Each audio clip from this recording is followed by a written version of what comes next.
Wait a minute. There's already confirmation for 2 Titans to appear in Rise of the Beast.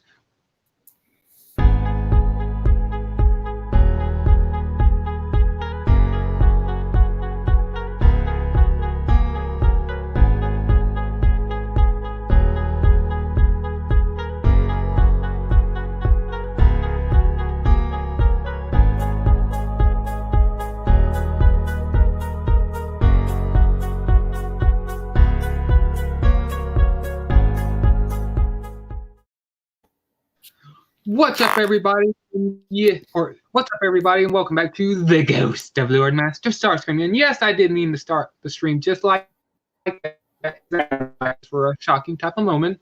But anyways, and here, excuse me. I've been working today, and I'm a little bit of nausea right now. Ish.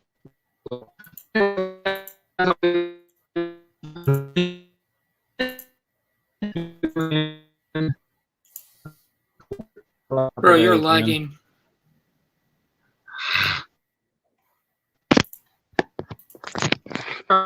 Alright. Try to say something. Try to say something. Can you hear me? Okay, there we go. Much better now. Alright, and as always, on the restart, I am joined by Ruben Soto. How are you doing, man? Glad to have you. I know you've been having a rough couple of days, man. Yeah, very rough. Yeah, me too, man. Yeah,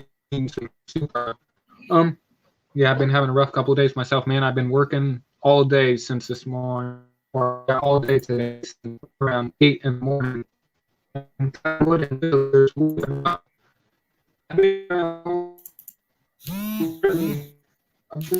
Around wood, and I had to move all that to a wood splitter and all that. It wasn't fun.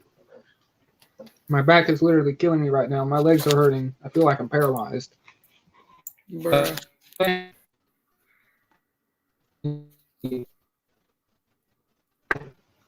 But anyways, that's not what we're here for. We're not here to hear about, well, I mean, of course, some of you guys like to hear about our stories and problems and all that, and that's not the news for today. Today, well, actually, this has been news going around for a while, but I just needed a little bit more to talk about before I got to this one. And I did forget to send the video, but I played it out loud, so I hope you heard some of it. If not, it's okay, man. But it turns out, and by the way, if you guys don't want spoilers, I should have put spoilers ahead, or some more spoilers in this, but it's already in the title. People will know what they're getting into. But anyways, I might have to rewatch the video again to kind of get some more of the stuff to be specific on these locations. But it turned out that in Transformers: Rise of the Beasts, we are going to be getting 2 Titans or Titan class robots. Yeah, we're going to be getting 2 Titan Transformers in here. And at first I was like, no, this ain't going to work. This is going to blow a lot of the budget. But now after thinking about it, I'm willing to give it a chance. Plus, we never seen Titan class. We never seen Titans on screen before. Only combiners. Mm-hmm. And I guess if you want to consider Cybertron a Titan, I guess you could pretend it's Unicron. But that's not what we do. I don't know. Have your imagination, go do whatever. But so yeah, I'm gonna like I said, if my tongue will start working again. Anyways,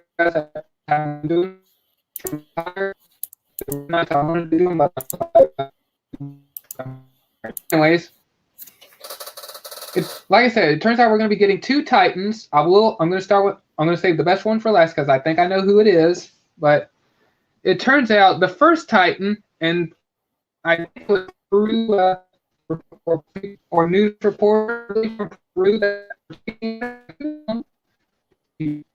but turns out that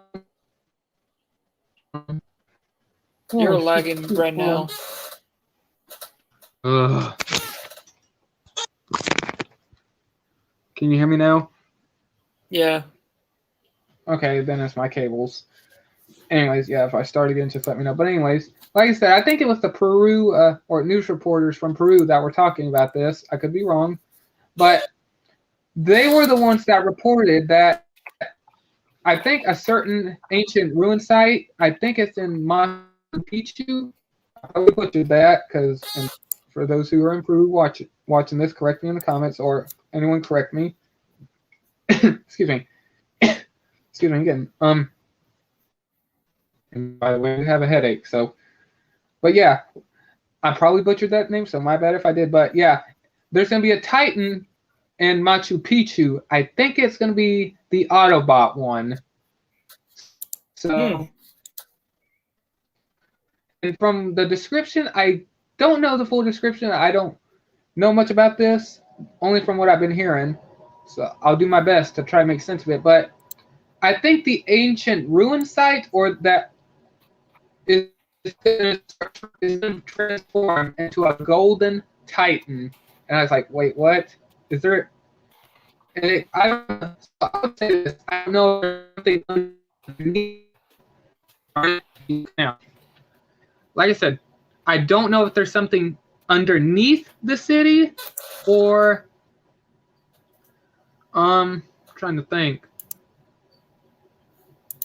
or if it's the whole city that was disguised by the, I guess, the ancients or something like, or the people, or ancient or tribes or something like that in Peru. That's the best way I could describe them. Sorry if I not given a good description, but that disguised the Titan and built bricks and stuff over the metal. I don't know, but they say that this Titan, I think, is supposed to be made out of pure gold. I think. Golden I don't know. Cybertronian? I think so, because I think some more description said that this Titan was the creator of gold. Like literally, like gold bars, gold everything. I think. I don't know. Like I said, I probably had that wrong, but literally, like I said, this is the Autobot one is going to be a gold Titan. And from what I also heard from the video, this the one we're talking about right now, is not going to appear in present day. From what I hear, I think it's going to appear in flashbacks. So I guess maybe way back in, that's, so yeah, I don't get too excited, but take it with a grain of salt. But yeah, we are getting a Titan in this, apparently. And now, Titans. Now we're going to talk about the other one. And this I'm ready for, because I'm going to butcher this name. And by the way, I do believe it's Machu Picchu for the Autobot one. Let me make sure. I don't want to get it wrong. Let's see. Let me see here. It is. Let me see here. Let me look up that video. And no, I'm not going to play it out loud because I don't want to get struck. And plus, I'm not the original source of this. I'm only going to play it loud enough so I can hear it. I have to mute.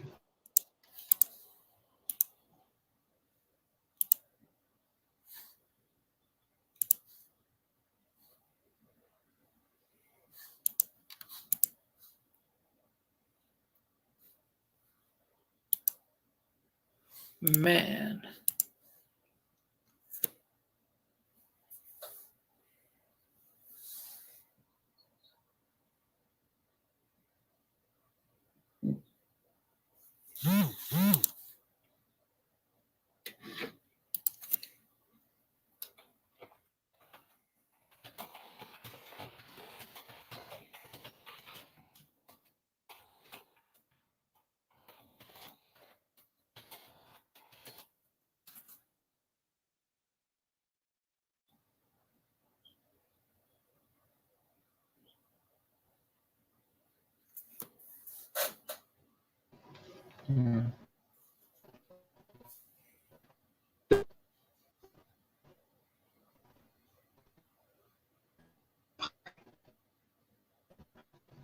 Hey, can you hear me?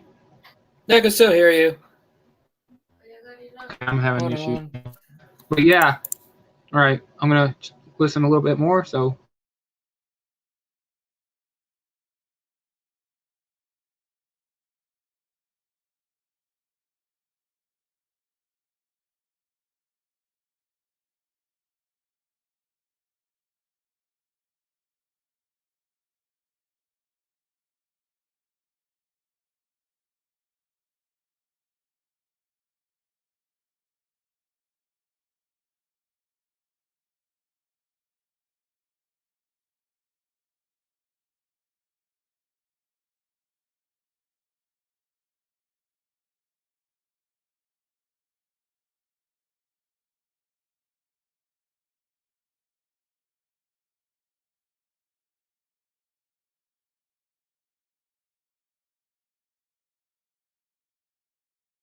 He's gonna be transforming from the Scar into one in Peru. I probably butchered that name just like he did. I'm sorry if I did. So that's it. Will come from. That name, but there you go. It is said that Titan is defeated in the past. Okay. It turned out the good was defeated in flashbacks. So from the Scar scan to wall. Probably was the name like And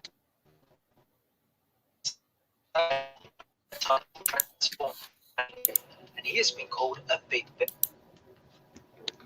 Okay, and the bad guy Titan, so I got all mixed up. The bad guy Titan will transform from Machu Picchu.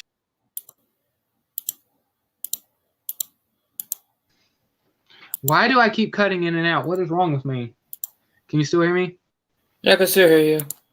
Okay, I keep getting this freaking blackout flickering screen. Anyways, okay. The bad guy Titan will be transforming from Machu Picchu, and if anyone wants to look at those photos, definitely look at them. But I'm sure a lot of you might have seen some of the set or the little video footage of Michael Bay right there. That's Machu Picchu. Michael Bay, indeed. Anyways, so the bad guy Titan will transform from Machu Picchu, and he, like I said, he's a bad guy Titan. And get ready for this. He is set to be a big beast. Let that sink in. That's all it says. A big beast Titan. Now think about that for a minute. Think about that. Correct me if I'm wrong. I need people to correct me if I'm wrong on this. Like I said, this Titan is set to be a bad guy. It doesn't say Predacon or Decepticon or Terracon. It says a bad guy Titan, and he is set to be a big beast. So I don't know if it's going to be Trypticon. I'm going to consider him a beast. I didn't before, but I'm going to consider him that now. Or Scorponok. Those are the two Titans I know of that are bad guys. I don't know of any other bad guy Titans, or Black Zarak. I don't think we're going to see aliens in this unless there's going to be a plot twist where the Terracons were created by the aliens. Wouldn't impress me, and they're not Unicronian. I don't want to see that. I'm done. But anyways, but like I said, I only know of, you know what, I'm going to throw Black Zarak in there. They don't have to do aliens. So we only have Scorponok, Black Zarak, a repaint of him, and Trypticon. Those are the only two I think of. And real quick, for the Golden Titan, I don't know if it's going to be a made-up character or an original character, or is it going to be the Ark? And I bet it's Trypticon. Okay, Trypticon. All right. And plus, hey, I would love to see Trypticon. Me too. Trypticon would. Oh yes, I know you do. and the Golden Autobot that will transform from the. I know I'm butchering this name. I'm not going to say it anymore, but I'm going to call it another ancient ruined city. But the other Autobot that will transform from another ancient city, like I said, he's only going to be seen in flashbacks, I believe. Or he was defeated in the past, I guess, fighting this other Titan. Like I said, there's not much of a description other than he's a Golden Titan. And the only gold Titan I can think of that is yellow and gold or whatever is the Arc Transformer. Oh no, I got messages coming in like crazy right now. Excuse me. See, like I said, unless there's another gold Titan I'm aware of, I only know of the Autobot Arc, and that's what he's called, the Autobot Arc. So I don't know if there's going to be a change of a G1. Like there was an Autobot ship carrying an Autobot crew that was lost for thousands of years, and some of the like Optimus Prime and the others stayed behind on Cybertron to make sure it did get away. And I guess it crashed on Earth, and another Titan followed it. Omega Supreme. There was another yellowish Titan from the Cybertron series. I mean Cyberverse. Jesus Christ. Oh yeah, there was another Titan in Cyberverse. Thank you. Darn it, I forgot the name of it. But Omega Supreme. That would be cool right there. I would love to see Omega Supreme, Okay. Especially with that little astronaut helmet looking thing. Or I'm gonna be sending text left and right.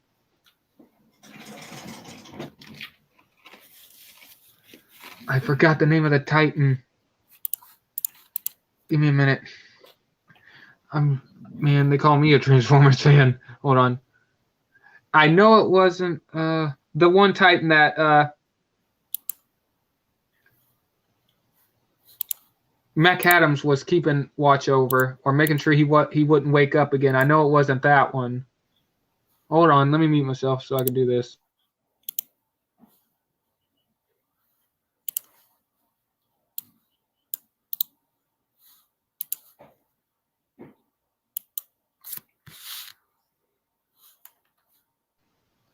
Okay, all right. Thank you, Ruben. Yeah, yeah, this gold Titan. This Titan right here does look gold from Cyberverse.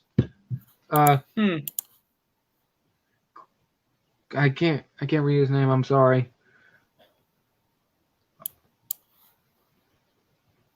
But yeah, I forgot about possibility. Hold on, let me just copy his name here, and I'll run it through real quick, because I don't want to mess up his name. Because this guy does look like an ancient city, but I like what.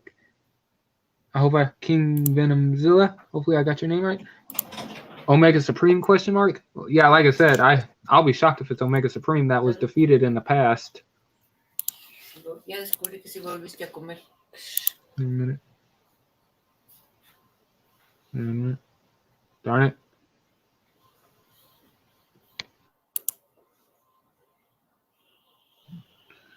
Okay, hold on. Please, I hope my game does works on Borderlands.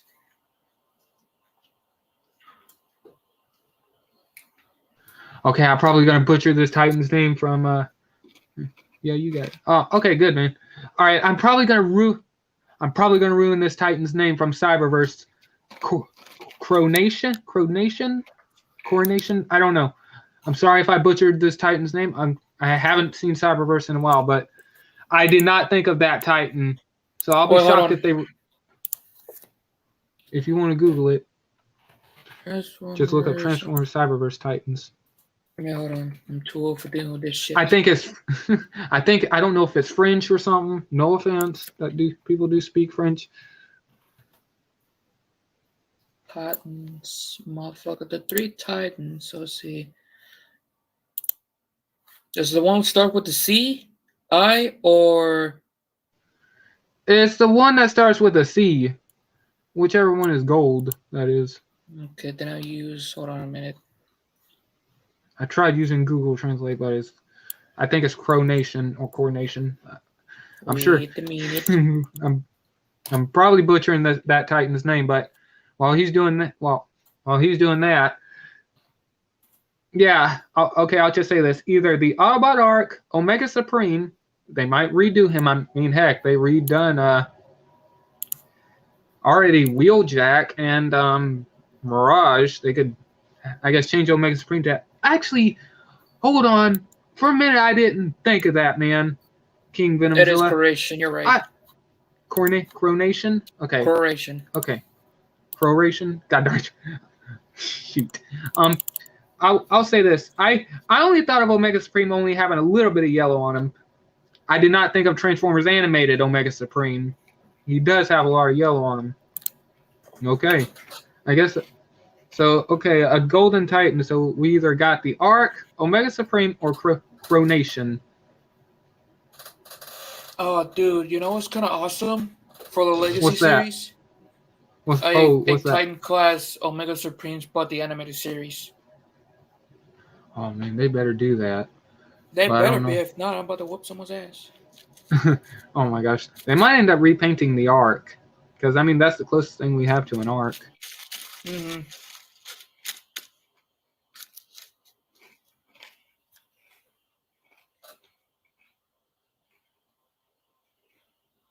What else are there Anyways. other Transformer characters we haven't seen in the toys? I don't know. You might be able to come up with something, but yeah, like, see, one thing while you're thinking, like I said, so I guess we could have those three Titans. Either the Arc, they might have a plot twist where the Arc was buried under the city. I don't know. Omega Supreme, I guess you could still go for the Arc on that one because he was the Arc. So I guess you could one or the other, whichever Arc you choose, Teletrain 1 or Omega Supreme. Or Coronation. I'm probably going to ruin his name every time. I'll have to watch the series. Because I'm looking at Coronation. I swear. I'm not kidding. Those names. Let me full screen myself real quick. Like, I'm looking at his picture. I can pull it back up. Yeah, here we go. He almost does. I'll have to go back and rewatch that city. Or that episode. Excuse me. I'm sorry. Yeah, here he is right here. He almost looks like he could train. Like I said, I'll have to go back and watch it to see if he was seen in his city mode. But he does look like an ancient type of city. So I don't know what they're going with. Let me exit my. But still, that'd be pretty cool to see. But like I said, I'm a little worried about the Titans being in this. Hang on.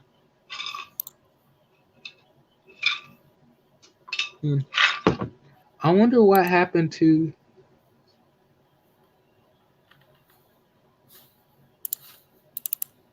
the seventh. Oh, hang on. I wonder what happened to the 7 pods at the end of the Bumblebee movie. That's what I've been wondering too, man. 7 pods. Because, I mean, I went on and I talked about this one time, man. Like, I named a couple of Autobots it could be. Like, besides Bumblebee and Optimus Prime, they were just in the forest on the ground, and when they looked up, the pods were coming in. So, out of the 7 pods, we could have. Well, you can't say Cliffjumper because Cliffjumper was, I guess, the 8th pod, but he wasn't with them, so he landed on one of Mars's moons, and Shatter and Dropkick just ripped his arms off and then sliced him in half. But anyway, so. The only Autobots we've seen from the Bumblebee movie I'm going to go with is Brawn, Ironhide, Wheeljack, RC, and I guess you could do some more. Hang on, give me a minute. Brawn, Ironhide, Wheeljack, Ratchet. Hang on. Darn it. Give me a minute. Hold on. I'm sorry, guys. I had a very long day. Anyways, let me go for the Bumblebee movie real quick. Brawn, Ironhide, Ratchet, Wheeljack. There's a bug. Hold on. Sorry, I had a bug. All right. God darn it, I'm going to be getting distracted a lot. Anyways, sorry. Bear with me here. All right. Brawn, Ratchet, Ironhide, RC, Wheeljack, and so far I think those are the only 5 Autobots we saw on Cybertron besides any other characters. So since there's 5, I guess you could say one of them was Mirage, and who's the other one? The other one is a mystery, and I did speculate this. that Scourge in this movie is either going to kill an Autobot or a Maximal or maybe a Decepticon, because he does have Decepticon logos on him, so he doesn't care which faction it is. Or Predacon.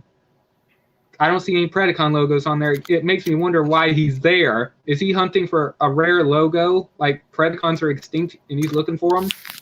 I don't know. So, whoever the other Autobot is, I'm sure we can speculate on this one all day.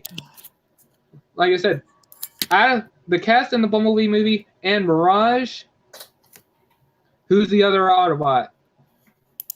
Who's that seventh pod?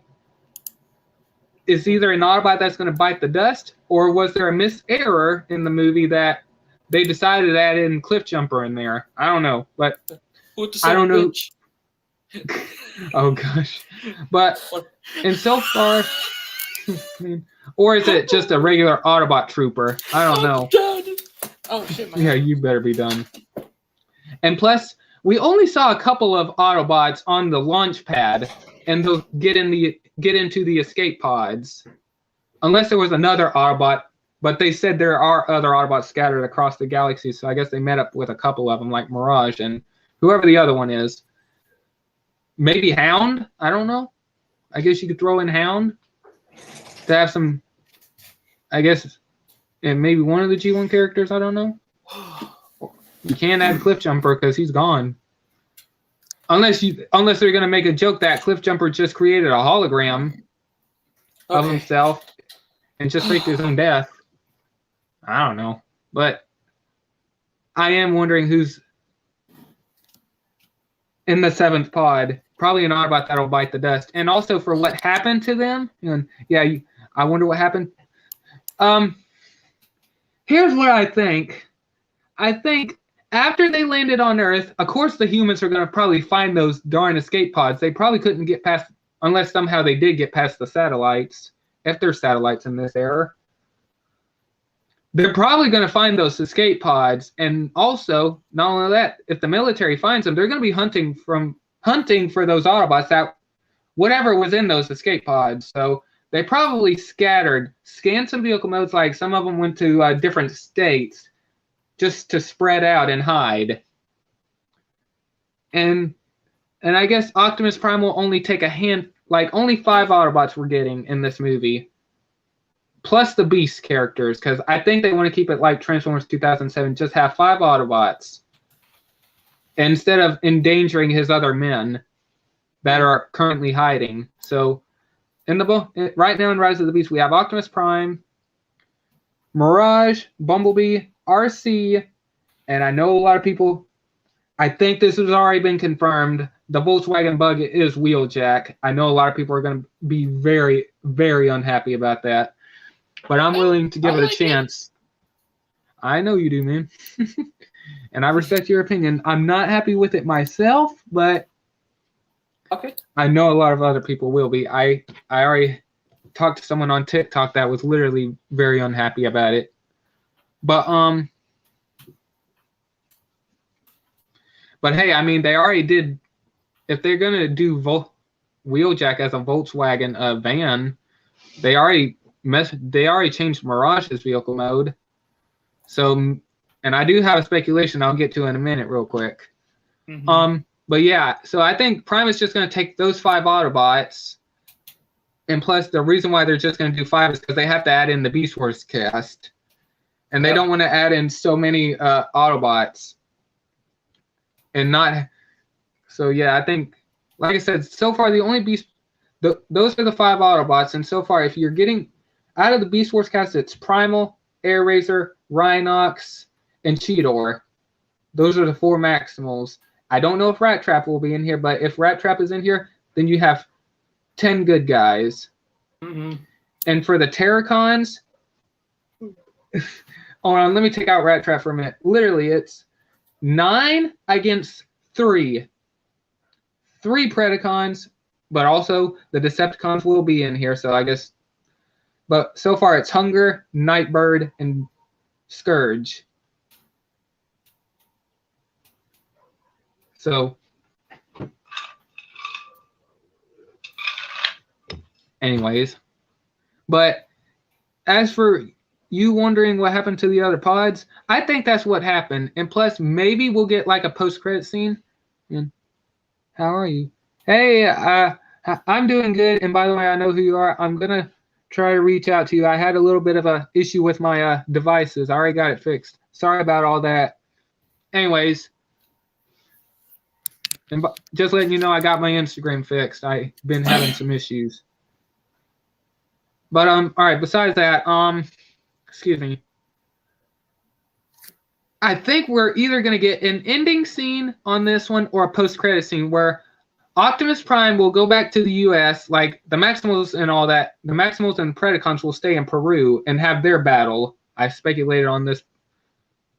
Okay, I will. Just be on the lookout on Instagram. But anyways, and by the way, I do apologize that happened. Anyways, besides that, like I said, either an ending scene or a post-credit scene. Like I said, the Maximals and the Predacons, they're going to have their fight in Peru. The Autobots and Decepticons, they'll have their fight in the U.S. So, I guess, like I said, either an ending scene or a post-credit scene. Both Optimus Prime, RC, and hopefully none of these 5 Autobots die.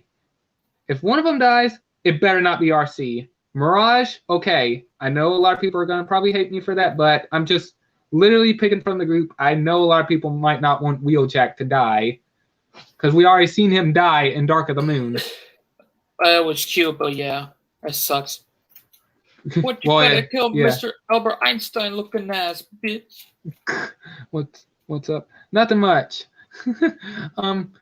Mr. I'm Albert Einstein. Oh, I ain't letting you cute go out figure, there. I swear to God. I ain't letting you go out there without my battle prototypes. I don't know. I'm not going to try to say his whole line. But anyways, sorry about that.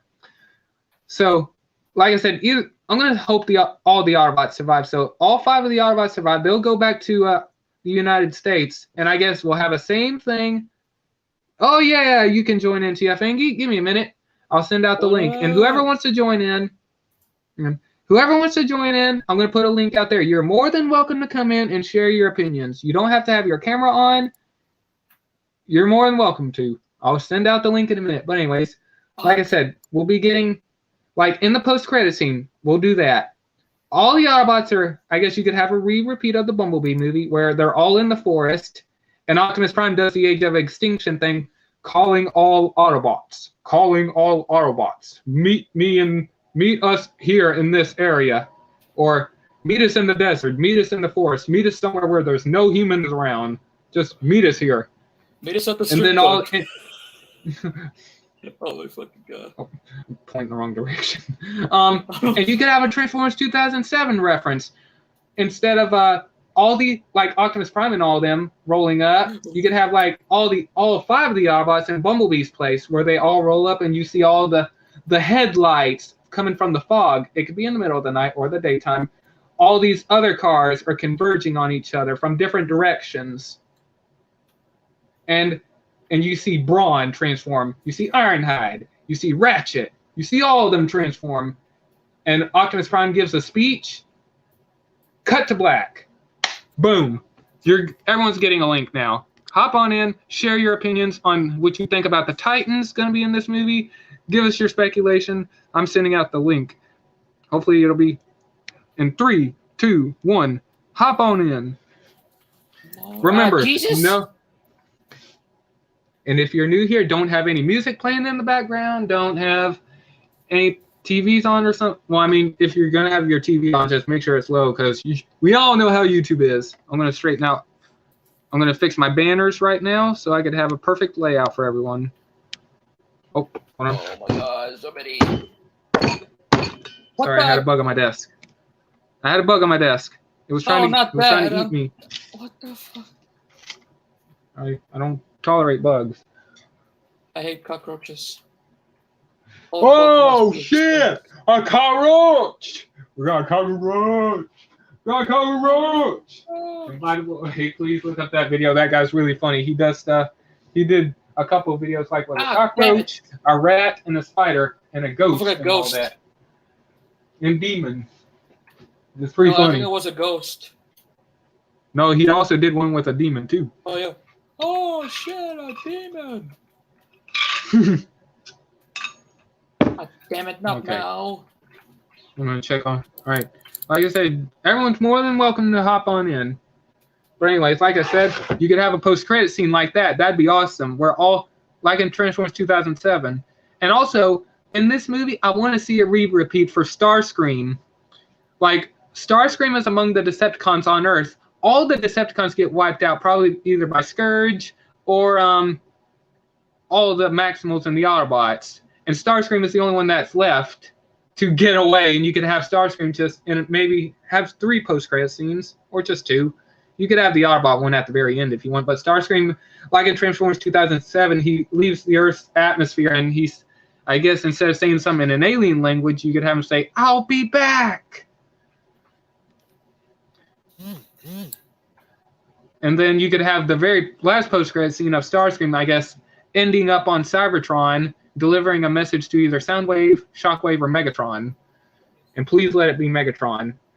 Or at least let us see him in this. Oh, there it is. Let me check on Discord. I was looking on something. You were looking at nothing. No, I was trying to find my electric sniper. I'm trying to kill a Electric Cyberman. sniper. I don't want to know. I don't want to know about electric. Do you remember I found a magenta sniper rifle I found? Mm-hmm. I got electricity one. What's up, TFN Geek? How are you doing on this interesting day today? I am doing great. I accidentally sneezed so violently a moment ago, I gave myself a bloody nose. So that's why I didn't. Oh. That's why I didn't join in. Right away. You didn't pick your nose, did you? What? You didn't pick your nose, did you? Not with my finger. I shoved a tissue up there because it felt like there was something stuck inside, and turns out the thing stuck inside was a drop of blood that was starting to come out of my veins. Oh, gross. I know. I've had bloody noses ever since I was 9 years old. When I was in elementary school, I was playing dodgeball with a group of kids, and this one kid got so upset that his team lost, he threw the dodgeball, and it bounced off a metal pole, and it bounced back on my face, on my nose, and ruptured a blood vessel. Dude, that's hurt. No, do you think that's worse? Let me tell you this. Oh, rockets. That's not what I tried to mean. Yeah. A few years ago, I've I had so many too much. Oh yeah. Go ahead. Hold on, Ruben. Go ahead, TFN Geek. You were talking first. Say, I've had so many bloody noses throughout my life ever since the day I got hit by that dodgeball. The sight of blood doesn't even freak me out or scare me anymore. You know how like when you're kids, when you're a kid you suffer from phobia, and unless you suffer some type of accident that means you bleed a lot of blood, you don't get really get over that fear. Well, guess what? I've gotten over it. The sight of blood doesn't creep me out anymore. Nice. Yeah, so that's one of the few positive things that came out of that accident was I am not hemophobic. I do not have a fear of blood anymore. Okay. All right, Ruben, before I continue, you were going to share a story. Yeah. What is it? A few years ago, I got a bloody nose by accident. I thought I got something in my nose. Like, do you feel like you got something inside of your nose and you try to take it off? Yeah, that's how I was tonight. I accidentally cut myself because of my fingernail, and I bleed. As like shit. And so when one of my teachers just walked up to me, it's just like, "What happened?" It's like, I accidentally pricked my nose by accident. But they handed me a tissue, and it was embarrassing. I had to lay down on the ground, and the principal came by. He's like, "Why are you in the ground?" It's like, I pricked my nose by accident. Oh God. She said, "Oh, it's okay. Oh, it's okay. Just don't do that again." So I was like, "Okay." Okay. And oh man, real quick before I continue, since I'm glad you were able to join TF Angie, because on some of the news I've been talking about. Yeah, I read the title of the video. Oh yes, I'm gonna get to some more of that in a minute. Okay, what were you I don't mind. I'll get to that in a minute. Hang on, real quick, Ruben. I almost forgot. If you can't turn your camera on, that's fine. Did you get anything new today? Well, I mean, I went to Walgreens, the one by West Side. There's no red alert, which is total BS. But I did got a Star Wars Black Series and Cool. 2 Hot Wheels 53 anniversary cars. Nice. Mm-hmm. I went to my local Target store yesterday, and I was angry inside. Oh God, I bet this is gonna be an interesting story. Zero War for Cybertron Trilogy Kingdom figures. The RC that had been shelf warming there for the last 3 months was finally gone. The only Studio Series 86 figure, well, actually, the only Studio Series figure they had entirely was 86 Jazz. And the only other Transformers were a couple of Cyberverse Deluxes and some of the buzzworthy Bumblebee collection packs that nobody was buying because of how expensive they are. The 4-pack Nemesis Primal, Fangry, Bumblebee, and Black Arachnia, and then they had a couple of the 2-packs where it's Bumblebee, the Bumblebee movie, Bumblebee versus either Age of Extinction Stinger or Bumblebee movie Shatter. And the spot where the Voyager class figures for the Studio Series and the Kingdom line cluttered with other merchandise that Target ran out of room to put on the shelf where they belong. So the Transformers section, the big buzzworthy Bumblebee collection packs are what's keeping the Transformers section at my local Target store from disappearing completely. Something's not right. Uh-huh.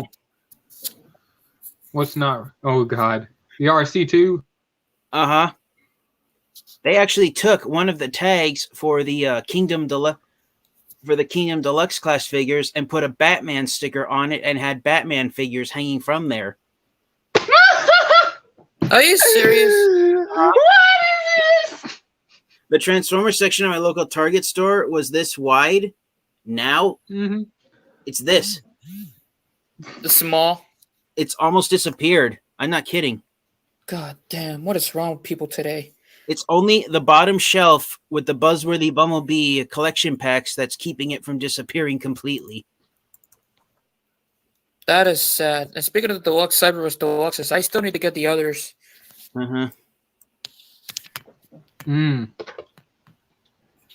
Wow, what a angry inside. I bet you were about to turn into the Hulk right then and there. I did. Oh my God. I did inside the deep, dark recesses of my brain where I try to hold all my anger deep down inside because I'm a nice guy and I don't like to show my temper. Yeah, that's understandable. Yeah. But yeah, long story short, as of this recording and arguably throughout the remainder of the month of October, unless my local Target store decides to order some more Transformers action figures and resupply the shelves. Long story short, it looks like Target is going to let me down in getting Wave 4 of the Kingdom line. Yeah. So my best option might have to be going to waiting for Amazon to put them up. Tigertron, or not, excuse me, Shadow Panther and Waspinator? Yeah, it's rumored that Tigertron will be released in Wave 4, but no one's certain yet. He's on Big Bad Toy Store. Tigertron's pre-ordered for release in October. True on some of the other websites as well, but there's no guaranteeing if it's going to be right before Halloween or if it's going to be this week or the week after. Yeah. I think it would be interesting if he was released right around Christmas, because where he scanned his form, it was in the snow. Yeah. But it would be hard to get because that'd be an ultimate Christmas gift. Yeah. So yeah. Oh, and adding insult to injury, apparently Amazon put Waspinator up for pre-order today, but I missed it. Oh, that sucks. Yeah. Yeah, they put him for a ridiculous price, right around $40-something or $30. I can't remember. I was like, what the heck? No, Come today on. Waspinator was in Amazon's own stock. Retail price, $23. Oh, okay. Oh, and by the way, I almost forgot to share what I got. I'm still waiting for confirmation to get shipped. I finally got my first. I'm going to consider it a Titan class figure. It wasn't considered a Titan back in the day, but going on next year, he's considered a Titan. Transformers Cybertron Metroplex. I do have to. You got the original figure from 2005? Oh yeah, and I'm excited to get my hands on him. So yeah. So just so you know, Ghoster Lore Master Starscream, despite that figure's immense size, he is a leader class Transformers figure. Really? The original 2005 Cybertron Metroplex is a leader class figure, and he retailed for $40, which was the price tag for leader class Transformers in 2005. Nice. Cybertron Metroplex holds the title to this day of being the physically tallest leader class Transformers figure ever released. He stands 14 inches tall, depending on how you pose his legs. Nice. So Yeah, hang on. Oh, sorry to cut you off. I was going to say, because I was texting someone back and forth, he's considered the biggest leader class figure? You could say biggest, but what I said was tallest. He is considered the tallest leader class Transformer to ever be released. He's at least tall as Primus, but minus the little backpack Cybertron pieces that hang behind his, kind of like right here. Yeah, but the thing with Primus is that he was sold as a now defunct size class called Supreme Class. He retailed for $50. Primus did. Yeah. And I'm curious, since they're re-releasing that figure, I know Ruben is excited for it, and I respect his opinion. And I know you brought this up before, but how do you feel about hang on, let me do this real quick. Hasbro, you messed up. You messed up big time. I don't know what you're doing. You messed up. And here's what I mean by that. I did ask TF Fangeek this before this even image ever came out. That Metroplex figure, the Cybertron one specifically, that's not a Titan scale figure, is it? Well, that's the thing. According to the image that was leaked of it, that figure is going to be 24 inches tall. The original 2005 figure is 14 inches tall. So this is a new figure that's 10 inches taller than the original. Okay. All right, I guess they could get away with that as long as it's Titan scale and not a re-release of the actual one.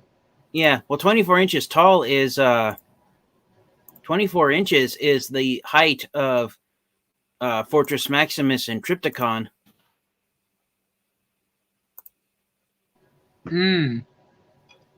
Okay. Yeah, but I'm passing on it because I'd rather get a new Titan of Generation 1 Metroplex.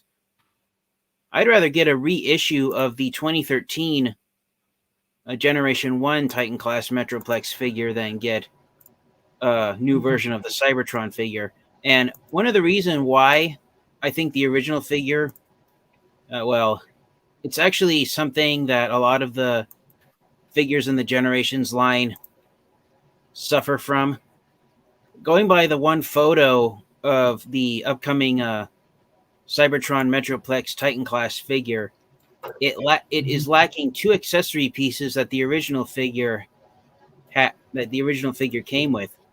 It does not have the cyber key that opens up the buzzsaw and turns it into a laser cannon.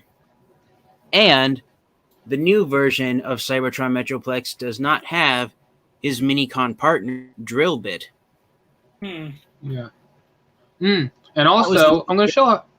Yeah, and that was the gimmick with the Transformers characters in the Cybertron cartoon series who were from the giant planet, was that they all had a Minicon partner working with them. Yeah. And I'm going to show off that image real quick because I don't know how... I got text coming in left and right. Anyways. I'm going to show off an image. And I don't know if you caught this. Did you guys notice the change in the buzzsaw? Like, on its design? No? Why? Okay. Well, since TF Geek has the original one, and I'm sure you could look at it, I'm going to pull up, if I could find the image that was shown. Yeah, I noticed it if I'm correct in thinking what Ghost of Lore Master Starscream wants to show us. Yeah, I'm going to show it right now. I'm gonna try to hide a lot of the text I'm getting. Give me a minute. God darn it, I forgot how to do this. Haven't been streaming in a while. Okay, settings. Okay. Camera. Flashback. Okay. All right. All right. And for those who are new here, sorry about the quality. I do greatly apologize. Let me see here. Okay. I could full screen this one. Okay. I got it. I'll read those in a minute. All right. You know what? I'm going to do the robot mode first. Look at the buzzsaw in TF Geek if you're able to see your other Metroplex. Look how different the buzzsaw is compared to the original one, like with the little teeth on it. Sorry, I can't zoom in anymore. No problem. Yeah. There's more teeth on it. And plus it has like a little target looking thing. In the center? Yeah, like you can kind of start to see like the weird, and plus like yeah, you know what that target thing is? It's the image of Metroplex's cyber key. Oh. So instead of the cyber key being an individual accessory piece, it's been painted onto the surface of the axe. Huh. Yeah. And also, TF Geek, since you have this figure, can you store his axe weapon on his back? You can, technically, but it relies on two very short and very tiny 5mm pegs that rely on even tinier holes to put it into place. So you can store it on his back, but it's not going to stay attached. It's going to fall off. The only way to store Metroplex's axe in robot mode is for him to hold onto it. So yeah. So the designers at Hasbro and Takara Tomy are probably going to argue that in that image of the robot mode, the axe is on Metroplex's back. But the thing is, the axe, the way you stored it on Metroplex's back, the buzzsaw wasn't turned to the side. It was right behind his head. So it almost looked like Metroplex was going to chop himself right down in half. And so that means one of two things. The cyber key gimmick has been replaced with the axe having a spinning weapon, or there's now new pegs that allow the axe to store onto the side of Metroplex's back, which the original figure was unable to do. Yeah. And also they added paint on his arms this time. Well, his arms were unpainted navy blue on the original figure. The feet are identical. The robot mode pelvis and the hips, basically the upper legs, are identical to the original figure, and so is the center torso. The robot mode chest on Metroplex is identical to the original Cybertron figure. Yeah, and that's why and also there's some confusion amongst Transformers fans as to whether or not if this might be a retool of the original 2005 figure. But if that disclaimer next to the image is true, that it's going to be 24 inches tall, it is in fact an entirely brand new mold because the original figure stands 14 inches tall. And also, does the original? I did not watch the full reviews. Does he have ankle tilt? Because I'm look at his feet. It looks like they're tilted. Did the original have ankle tilt? No, that was one of the problems with the original Cybertron Metroplex figure. There was no ankle joints at all, except for a hinge joint that allowed the feet to move up and down and give Metroplex a kicking pose. So yeah, if you decided to angle out Metroplex's feet, they do not sit flat on any flat surface. And if you want Metroplex to be standing upright on his feet, then unfortunately you have to bring his legs together and make him look like Generation 1 Metroplex. I where see. yeah. Mm-hmm. Ah, okay. All right. Sorry, I had a text coming in. I had to handle this situation. Anyways, all right. And also, I'm looking at the buzzsaw. It looks like it has like two little weird handle things right here. As you can That's see. a new feature. Yeah, that's a new. Go ahead. That's something new. That's something new that the original figure did not have.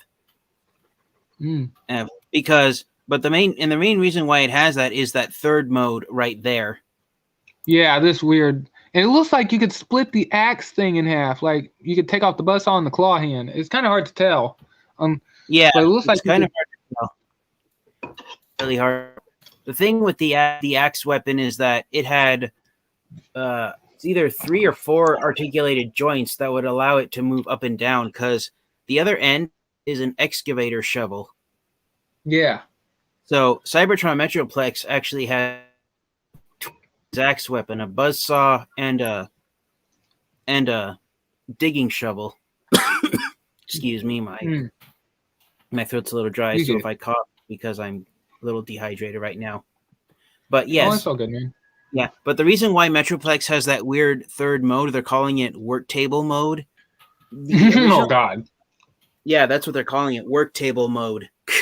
So because that was the thing with the Transformers characters from the Giant Planet, was that they all transformed into construction vehicles and they just built cities. And every time they were done building a city, they just went on to a new site and started building another new city right after that. So they never lived in a city for too long. They build a city over a city, over a city, and over a city. Exactly. If you watch the episodes of the Cybertron cartoon series showing the Giant Planet, they basically grew the planet 3 times what its original size was. I think they're trying to beat the world record of the biggest planet. Yeah. I don't the exact measurements weren't mentioned at all, but as far as a visual comparison, the Giant Planet was originally the size of Saturn, and the Metroplex and the other Giant Planet Transformers, they basically grew it to the size of Jupiter. Yeah. That's how much bigger they made the planet by constantly building new cities.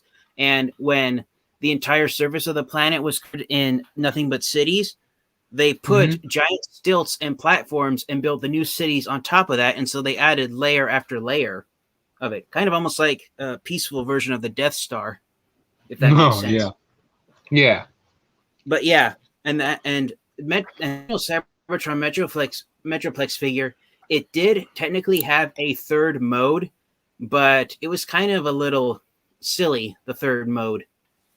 The third mode was known as Metroplex's defense mode. Basically, you could shorten Metroplex's torso and his legs and make him a shorter robot.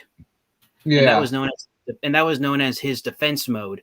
And that's how he was packaged.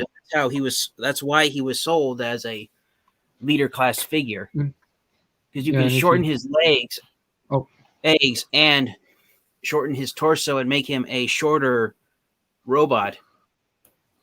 Yeah, if you watch I don't know if you guys watch the Transformers YouTube reviewer MGO316.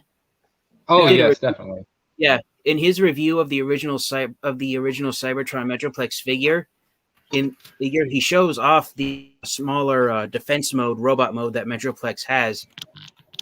It's kind of a silly mode, that defensive robot mode, and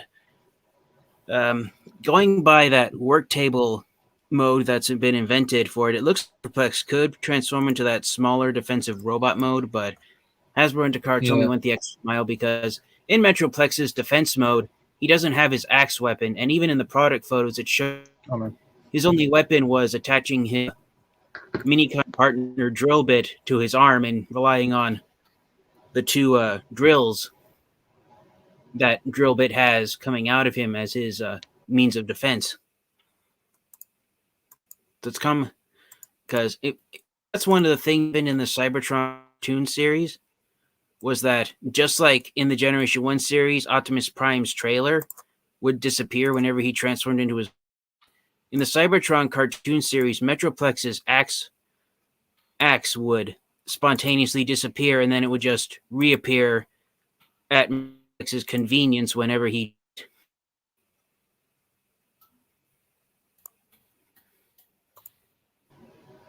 Okay, sorry about that. Anyways, yeah, I get. And Yeah, plus, did you hear what I'll I just said? say, I heard some of what you said. Sorry, I have people texting me left and right, but go ahead. Yeah. My bad. So basically what I said was just like in the Generation 1 cartoon series with Optimus Prime's trailer, in the Cybertron cartoon series, Metroplex's axe weapon would spontaneously disappear, and then it would just automatically reappear whenever Metroplex needed to wield it. Because even in the first scene after the Transformers meet Metroplex, he uses his axe weapon to save one of the Autobots from getting crushed by a girder. And then in the next scene, when they're having a peaceful conversation, Metroplex's axe is nowhere to be seen. Yet in the next scene, they fight the Decepticons, and sure enough, Metroplex just reaches his hand to the side of the screen, and when he pulls it back, there's his axe ready for combat.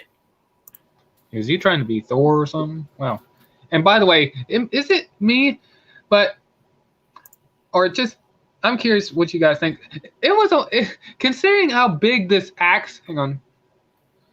Considering how big this axe weapon was in Transformers Cybertron, I thought it was a little funny and a little bit ridiculous that Prime could actually lift that big axe. Oh yeah. and start fighting with it. Like that thing is like 10 times as big as him, even in super mode and combined with Leo Breaker. I know. And he still lifted that thing. I know, exactly. But that was a gimmick that was something that the designers at Hasbro and Takara did on purpose. The original Transformers Cybertron, Optimus Prime, and Metroplex figures released in 2005. They have the exact same they have the exact same size and exact same sculpted hands. So the actual the original Cybertron Optimus Prime action figure could actually hold Metroplex's weapon, and vice versa. Metroplex could actually hold Cybertron's Prime laser gun. The original Cybertron Optimus Prime and Metroplex figures could do a weapon switch. So Optimus Prime being able to wield Metroplex's giant axe was a gimmick that the action figures could actually possess. There was just one little catch, though, with the action figures. Metroplex's axe was so tall, Optimus Prime couldn't actually hold it straight up the way Metroplex can. Yeah. Uh-huh. But yeah, I didn't know if you guys knew that about the action figures. And also, I noticed right here on his his leg right here, because that's obviously his leg. These are his arms. Yeah, it's like a little opening panel right there. Uh-huh. Yeah, right there. There's a little opening panel right there. Uh-huh. Yeah, this looks like a different. I guess they're oversizing him. Hopefully, it'll be good. Mm-hmm. But I'm gonna have to say this. I still wish it was just a re-release of the Generations one from 2013. Yeah. Yeah, because I mean that one is rare, and that's literally the biggest Metroplex out there right now. Mm-hmm. And man, I really wanted to get my hands on him, and also yeah, get rid of that real quick. And there's the Transformers Legacy logo. Yeah. Mm-hmm. And Ruben, what do you think of that Transformers Legacy logo right there, and the colors it has, and the way it says? Good. I like the logo. You like the style of the text? The style of yeah. Mm-hmm. Okay. Almost looks to me like. I was just gonna say the way the style of the text in the Legacy logo is, it looks almost like a mixture of the original Transformers Classics logo and the Transformers Henkei logo on the Takara Tomy exclusive figures. I'll have to look at that. But it looks pretty interesting, and I'm curious if this is going to be like the season after Kingdom. That's what I'm curious about. Because I mean, hang on, let me do this. Because I think. Oh, go ahead. You first. Go ahead, man. Well, the Legacy line is going to succeed the Kingdom line. So the question is there going to be an accompanying cartoon series and a series of comic books to make it a larger franchise than just a line of action figures. And also, because of the legacy, if you look closely at the legacy logo, the word Generations is not in the title of it. So is the Transformers Legacy line going to be an entirely new line? I mean, that is not a subgroup of the Transformers Generations line, because the Transformers Generations line has become the longest lasting line of Transformers action figures ever made. The Generations line was originally created way back in 2010, and if you count all of the subgroups that have been released under the Generations banner, the Generations line has been going nonstop since 2010. So it's on its 11th year of existence with the Kingdom line.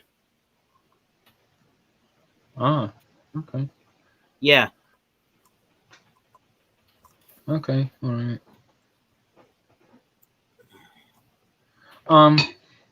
Okay, and also the reason why I'm excited, I'm gonna call it a series, is because I want to say it's gonna follow the King. Hang on, let me do this real quick because I gotta send a text. The reason why I'm excited for the series is because like I said, I think it's gonna follow the Kingdom series, and like I said, since we're getting or some figures from different series, I think legacy means like all the legacies of each series from a different universe, I guess, will come together to defeat Unicron, since he now knows how to travel the multiverse according to Kingdom.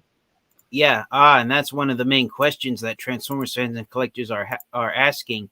Is Legacy going to be an entirely brand new thing, or is it going to be a sequel to the War for Cybertron trilogy? Is that cliffhanger we saw in the Netflix series where Unicron says that he'll begin again and that he'll reformat Galvatron and Nemesis Prime with new bodies is the Legacy line, since we're getting characters from the Unicron trilogy.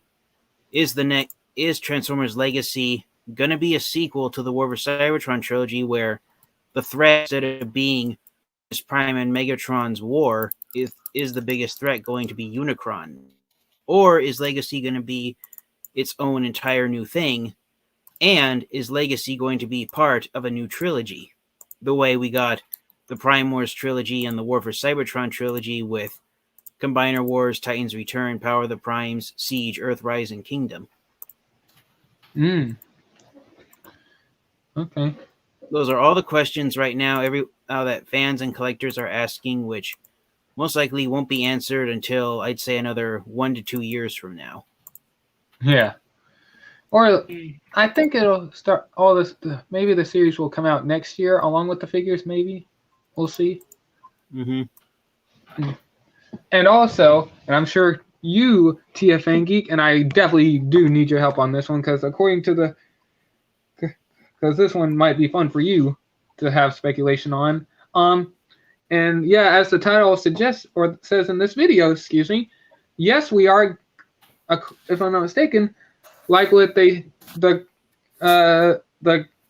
reporter said in Peru, and also some new stuff, we are gonna, hang on, let me straighten out my tablet. There we go. We are gonna get 2 Titans in Transformers: Rise of the Beasts. And I'm gonna start with the Autobot one. I forgot where he will come.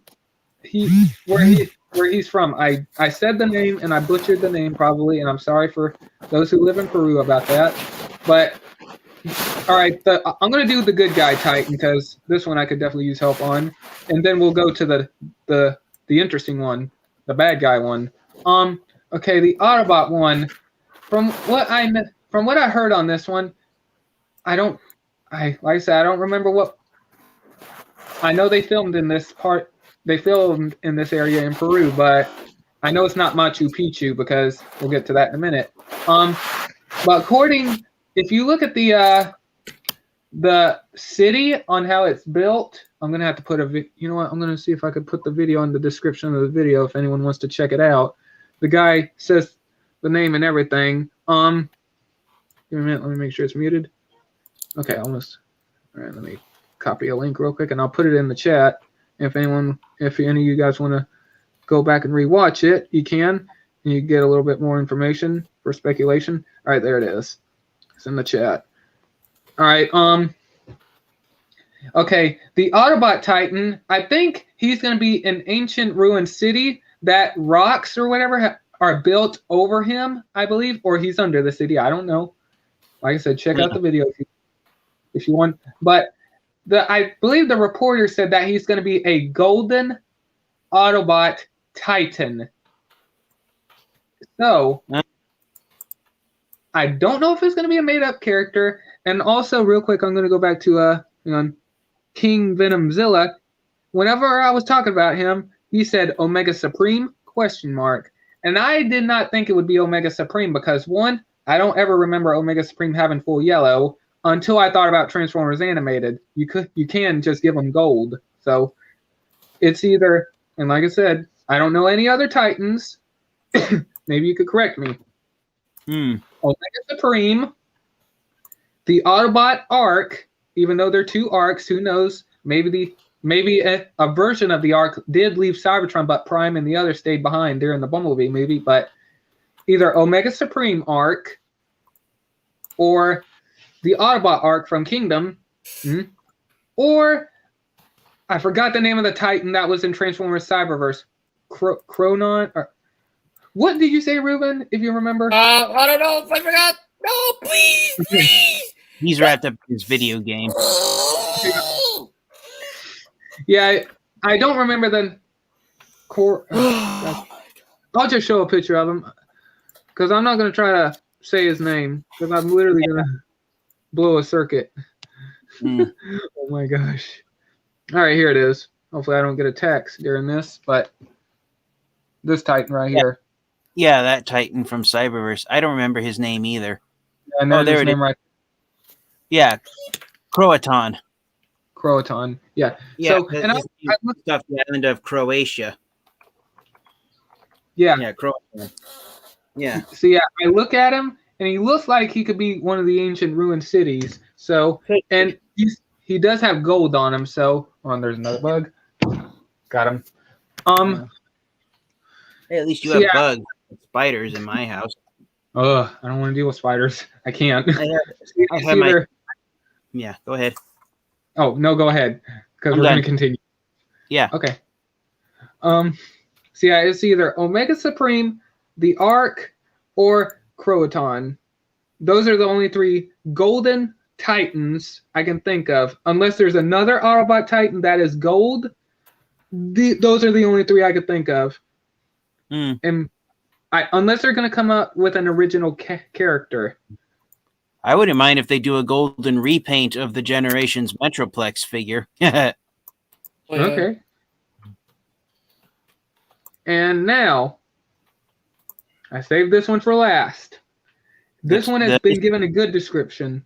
Yes. The second Titan. Oh, hold on. The Aubot Titan real quick.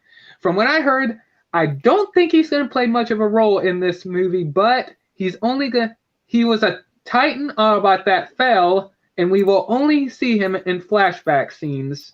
So I guess he battled this other particular Titan. He lost the fight, but I guess somehow he was buried or somehow transformed and then was covered in rocks.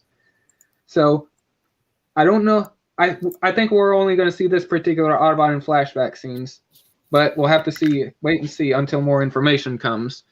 But anyways, all right. This one's been given a good description. Okay.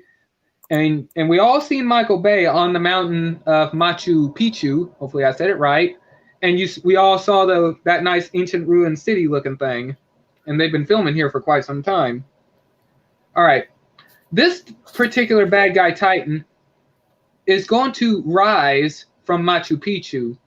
And the description of this one is, he is a bad guy Titan, and he's a beast.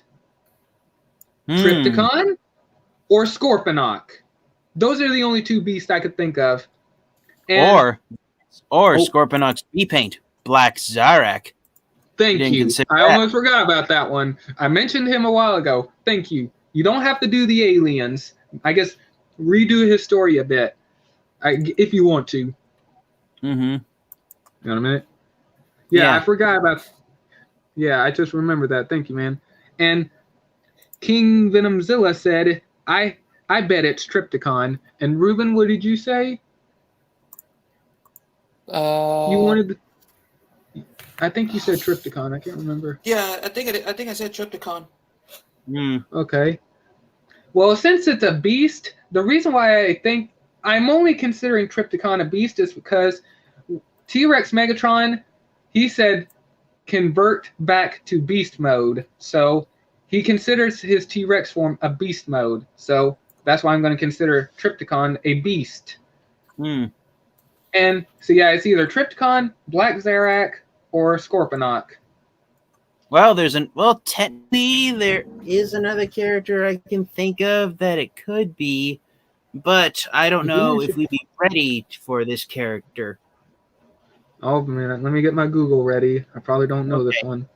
Okay. All right, go ahead.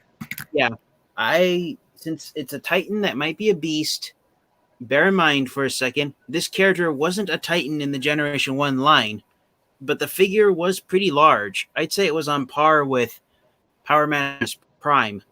The other character I'm thinking that it could be is Deathsaurus, Star Saber's arch rival. It's in the G1 line? Yeah, Deathsaurus. Okay. Yeah, Deathsaurus was the leader of the Decepticons at the end of Transformers Victory. He transformed into a mechanical dragon. That was his beast mode. Yeah. Ooh, look at that. I'm going to show off some pictures here. Yep, that's Deathsaurus that's his animation model from Victory. See if I can find a dragon mode. Yeah. Okay, I only found the little figure here, but yeah, that Generation 1 Deathsaurus. That figure is twice the size of Generation 1 Optimus Prime. So if it looks small in that photo, that's an optical illusion. Yeah. Wow. I don't know if you guys remember, but way back in 2017, yeah, there's the Generation 1 Deathsaurus figure. Actually, that might be a third-party figure. I don't know for certain. No, that might be G1. Here's some old artwork. Yeah, that's the box art. This be interesting. Yeah, Deathsaurus lived up to his name of bringing about death to the Autobots. In fact, at the end of Transformers Victory, Star Saber and God Jinrai actually die defeating Deathsaurus. Yeah. So yeah, that's how brutal Deathsaurus was. Imagine the way I'd describe Deathsaurus using more famous Transformers characters who are evil Decepticons. Imagine Megatron merging with the Fallen and Overload and come together. That is Deathsaurus. He teeters on the edge of arguably being the most sinister of all the Decepticon commanders. He's like one step away from being a Herald of Unicron. Like, imagine Beast Wars Dragon Megatron merging with Generation 1 Galvatron, and you've got Generation 1 Deathsaurus. Okay. Yeah. That'd be interesting. Okay. And I'm curious, and since Ruben said he chose Trypticon for the Decepticon Titan, who do you want to be the Decepticon, or if it's a Decepticon, it just says it's a bad guy Titan that is a beast. And I'm curious, which Titan would you want this to be? Or bad guy Titan? To you personally, your opinions. I'd want it to either be Black Zarak or Trypticon. Okay. I honestly hope. There's one thing I can see them doing if it is Trypticon. I can see them taking the Titans Return Titan class figure that was released in 2017, repainting it and releasing it in the Rise of the Beasts line as one of the Titan figures. Okay. Yeah, me personally, Yeah, they did that with Primus for the Age of Extinction line. They repainted the 2005 figure from the Cybertron line and said, "You want Primus? Here he is. Here he is. Go nuts." yeah. Thinking that if there are Titans in the Rise of the Beasts film and we get action figures of them, I can see them being straight up repaints of Titan class sized figures we've already gotten. That's why I'm hoping the Autobot Titan, even if it has gold as the main paint job, is a repaint of the Metroplex figure. That way we could at least argue that, oh hey, Metroplex has transformed himself into Autobot City. Because what was the color of Autobot City? Gold. Yeah. Autobot City. That's what I'm thinking, is that the Titan, like, imagine if Autobot City was a Titan. That's what I'm thinking they're going for. Or making the implication.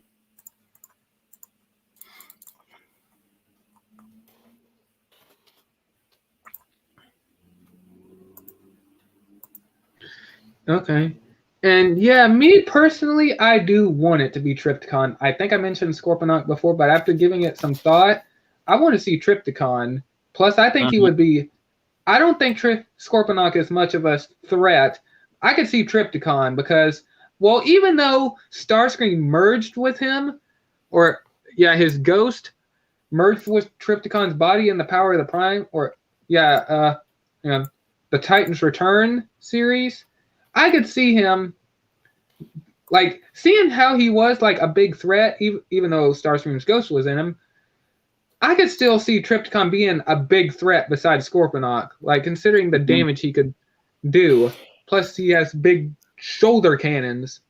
Yeah, and that was kind of the joke they made during the Generation 1 line, was that because Scorponok was the leader of the Decepticon Headmasters, was that he was all brain and no brawn, and Trypticon was the opposite. He was all brawn and no brain. So you could easily make the argument that Trypticon's more of a threat than Scorponok, because unlike Scorponok, who's intelligent but physically he could be punched out. Because if you remember the Rebirth, Fortress Maximus. Scorponok was taken down by Fortress Maximus by one sucker punch to his chin. Remember that?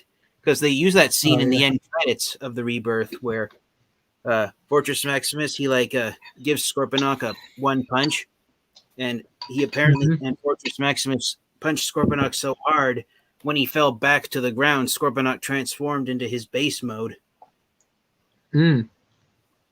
So yeah, I think Trypticon will be more of a threat because Trypticon doesn't have much of a brain. He relies on his brute strength, and even though his robot mode is a T-Rex and he has small arms, he doesn't need to rely on his arms to defeat the Autobots.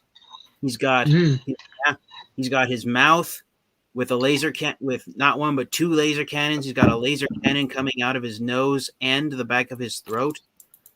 Got his enormous feet that eat to stomp anyone flatten who gets close to him.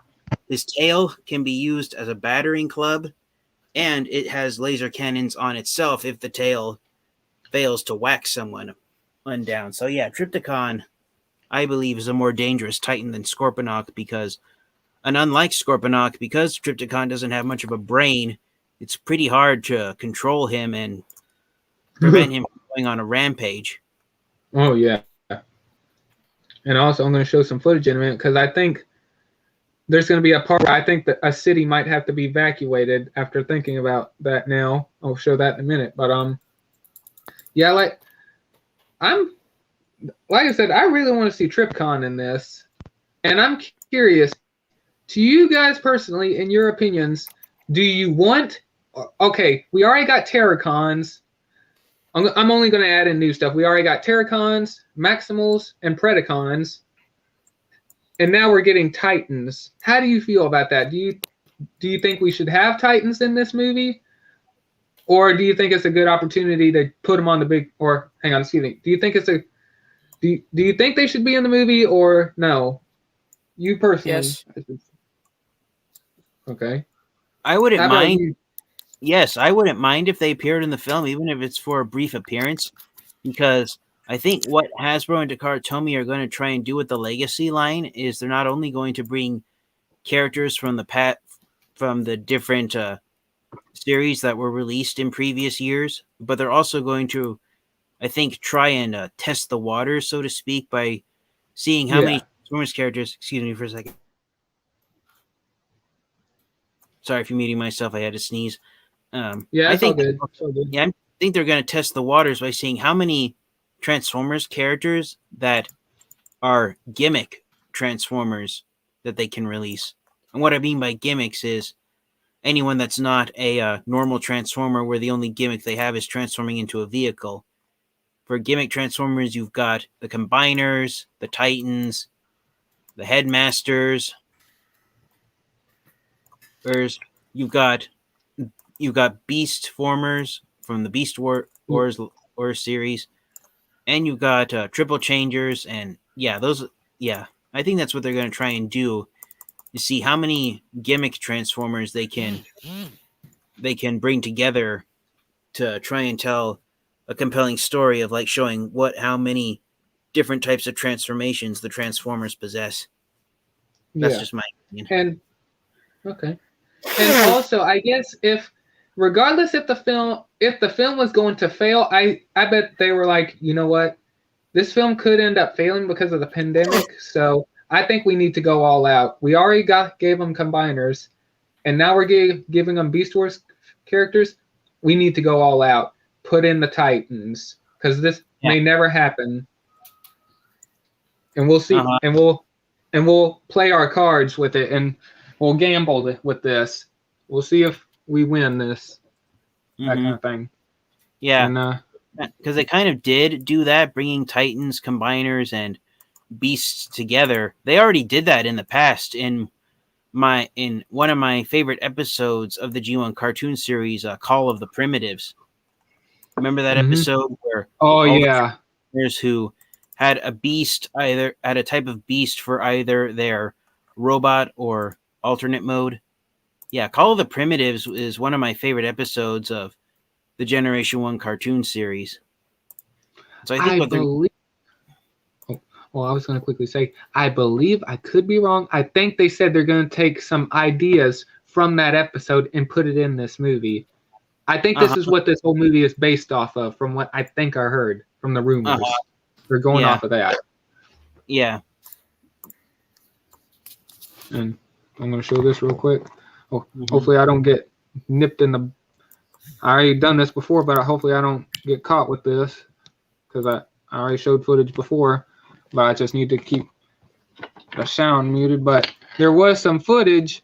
Hang on, let me do this. Hang on.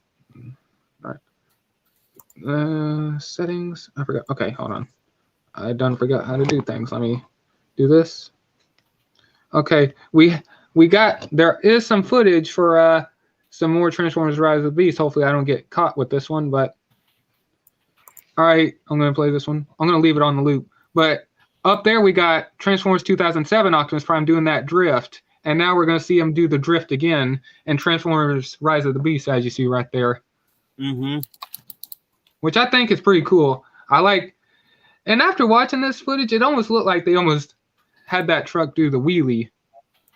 So, which I think is pretty cool. And now we have Scourge doing some test runs. I'm gonna zoom in on here. And the reason why this is a test run is because there's road cones. So as you see, there's Scourge, and he's doing a drift and all that. He manages to hit some of the road cones. And look how aggressive that truck is. Yep. Oh yeah. I'm gonna let it play one more time. Oh my god! All right, there we go. But I mean, looking at that truck and on how it's, and how I know this is a test run. Yes, I think this is gonna. Yeah, you know what? Go ahead, Lord Master Starscream. Sorry for interrupting. No, it's all good. It's all good. No, go ahead, please. Go ahead.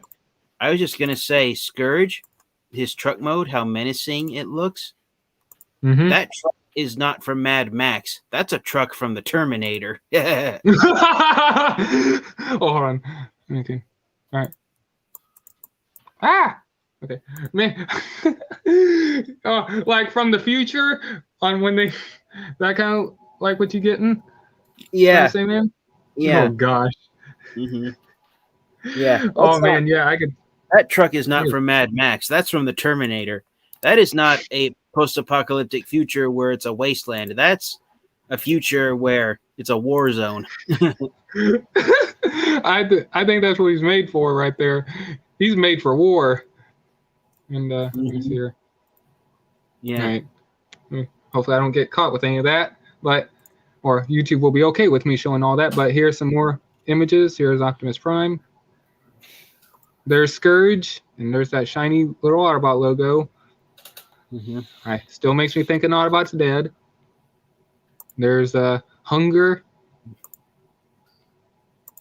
And all right, I'm going to have to say this. I think it's already been confirmed that this is Wheeljack. I think there was confirmation that was just recently came out.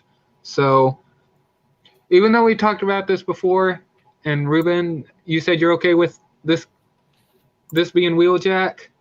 Yeah, the Volkswagen van. God damn it. Yeah, with the Volkswagen van. Okay. You, TFN Geek? I don't know. It's too drastically different in appearance for Wheeljack for my taste. The only way I'd be willing to accept it is if they retooled it into Wheeljack's Cybertron form. Oh, yeah. Okay. And, yeah, there's Mirage. That's not Mirage, that's Jazz.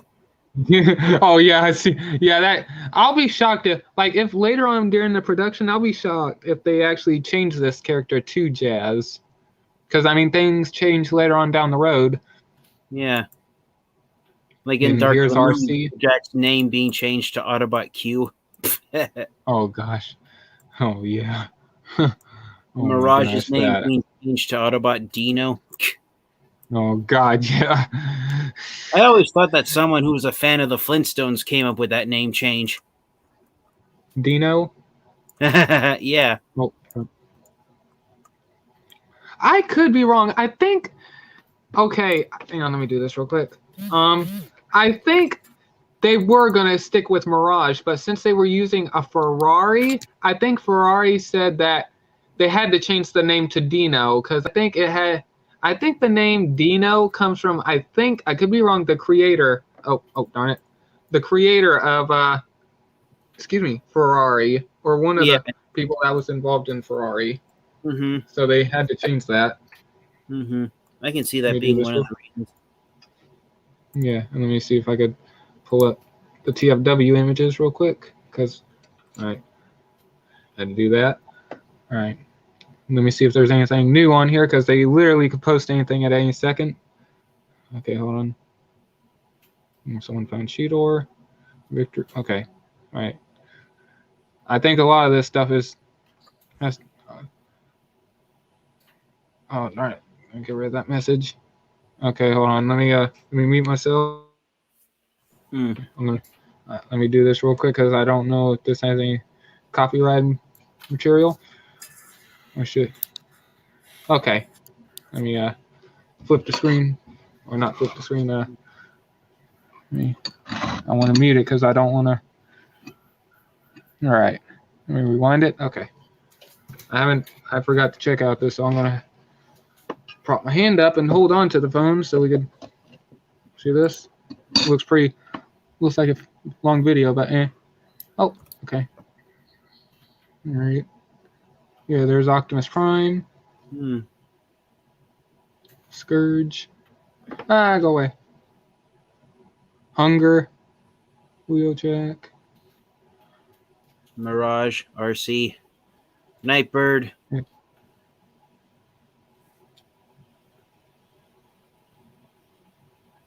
Oh, let me. There we go. Okay, look, some blue screen stuff. Oh, okay, I get. All right, those are just. All right, I was gonna say the blue screen could be used for something, or not blue screen, but you know. But no, that's like a restricted area. Man, look at Scourge. You know what I hope they do is make Scourge's face look like Optimus Prime. You know, just like from Car Robots, where he's Optimus Prime's doppelganger.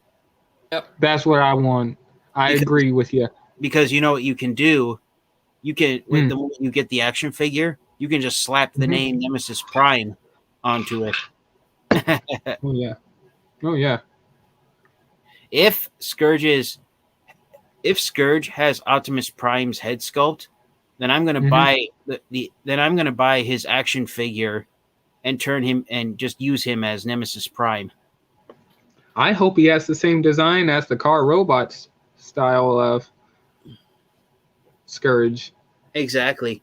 Well, it's been confirmed in the Legacy line we're getting a leader class figure of the Generation 2 Laser Optimus Prime figure, and that's what Robots in Disguise, that's the figure that Robots in Disguise Scourge was repainted from, so we could next year in the Generation Selects line get Robots in Disguise Scourge, a leader class sized figure of him. Oh, and here's some. Yeah, here's one. Here's that filming location where Scourge was driving around. There's Nightbird. Yeah, I hope Nightbird has the same head sculpt she had in the G1 series. That's From what I heard, she will. Yeah, that's one of her iconic features. Is her ninja mask face. Yeah. Think about it. In the G1 series, Nightbird didn't actually have an alternate mode. Yeah, and also this scene kind of concerns me a little bit because, there's Mirage. Oh, hang on, let me back up a little bit. It's kind of hard to see the whole thing. I forgot. This is a big widescreen now. Anyways, this scene kind of concerns me, and here's why. If the Autobots and the Terracons are driving through this city, are they going to transform out in public? I mean, the Terracons probably won't have no problem with it. They'd be like, I don't care if there's any humans. I'm transforming. Okay, they're doing some tests. They're doing some test runs right there. So yeah, but the Autobots, they're going to stay in disguise, but oh, come on now. Go away. Don't have time for text. No. I'm live. Go away. But I'm just saying, are they going to is this where they blow their cover going to blow their cover? Because that's what I'm kind of wondering. Because, I mean, if they're driving around, where's the police? I mean, we already saw escorts. Man, all right, they're literally testing out Nightbird right there, making sure, I guess, the car is running and is all in working order. But, yeah, I'll be shocked if this is where they're going to literally start revealing themselves to the world. Or, here's my speculation. Hold on, let me set my phone down here. There we go. That way I could be prepared to get rid of any text. I don't want it on stream. Anyways, are they coming here because the Titan is on its way to the city and like, hey, evacuate the city. There's a big, giant dinosaur coming to town and we don't want no humans hurt. This city's probably going to get destroyed. Go leave. Just get on a bus. Or get the next plane out of here. Wouldn't surprise me. But you know what I'm wondering? Is the Titan going to be what's guarding the Predacon's tomb? Ooh, boy. Wow. That thought didn't cross your mind, did it? No.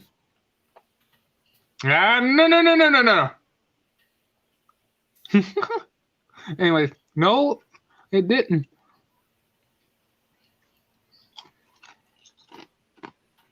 They seem to be filming around this one particular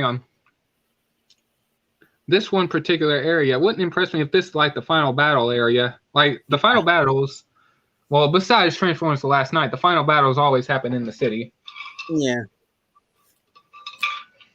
But yeah, when over the past few weeks as more information about the movie script has come out, I've been thinking, okay, what is guarding the Predacon's tomb? It has to be more than something. There has to be something else besides a door that was placed to seal it. I'm wondering if the Titan is going to be the guard of the tomb, preventing anyone from opening it. I was going to think it was the Maximals, but I think you need something bigger to guard them.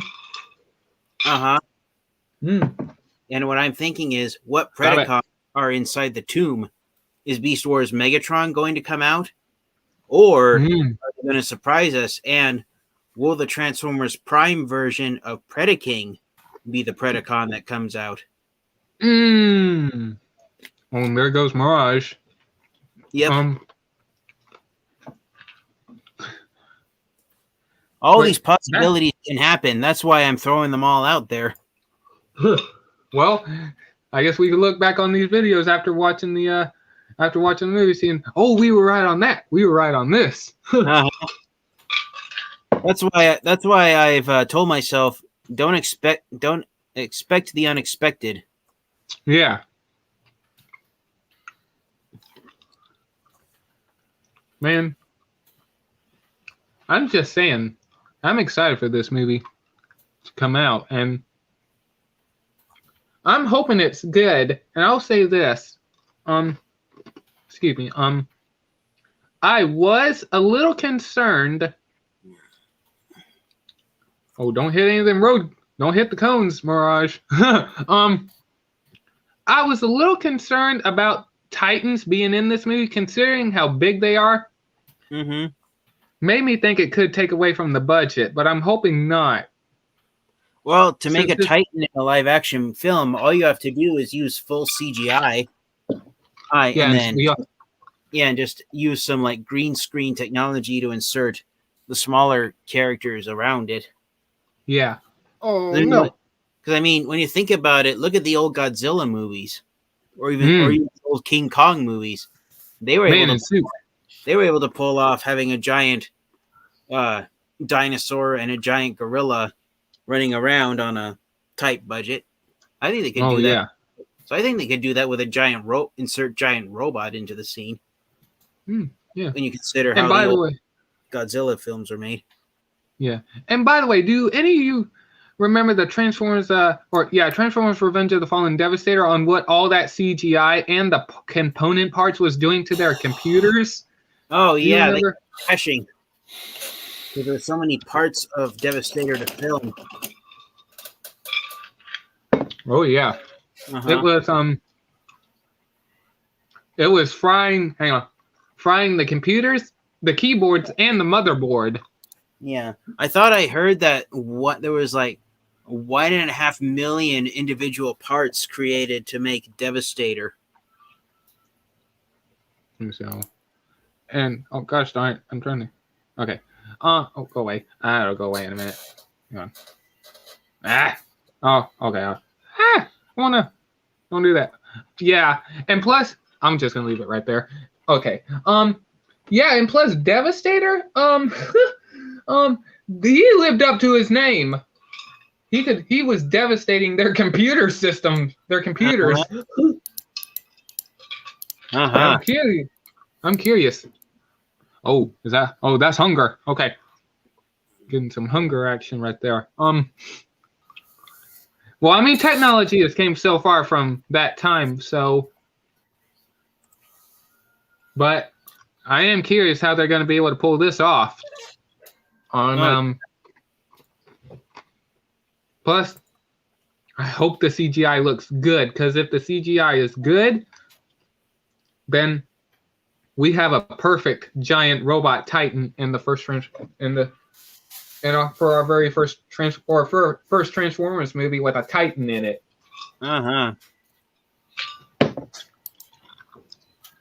But yeah, I'm excited. And hold on. Okay. Well, there he goes. Oh, I'm curious. Talk about hunger real quick. How do you feel about him being since he's a Terracon, and from the description of his robot mode, he's a robotic armadillo. What do you guys think about that? I like it. Okay. Go away. No. Yeah. Not right now. You can't block the footage. I have to. No calls until after the live stream. Man, I keep getting calls like crazy when it comes to streams. But anyways, and plus, you don't call on the job.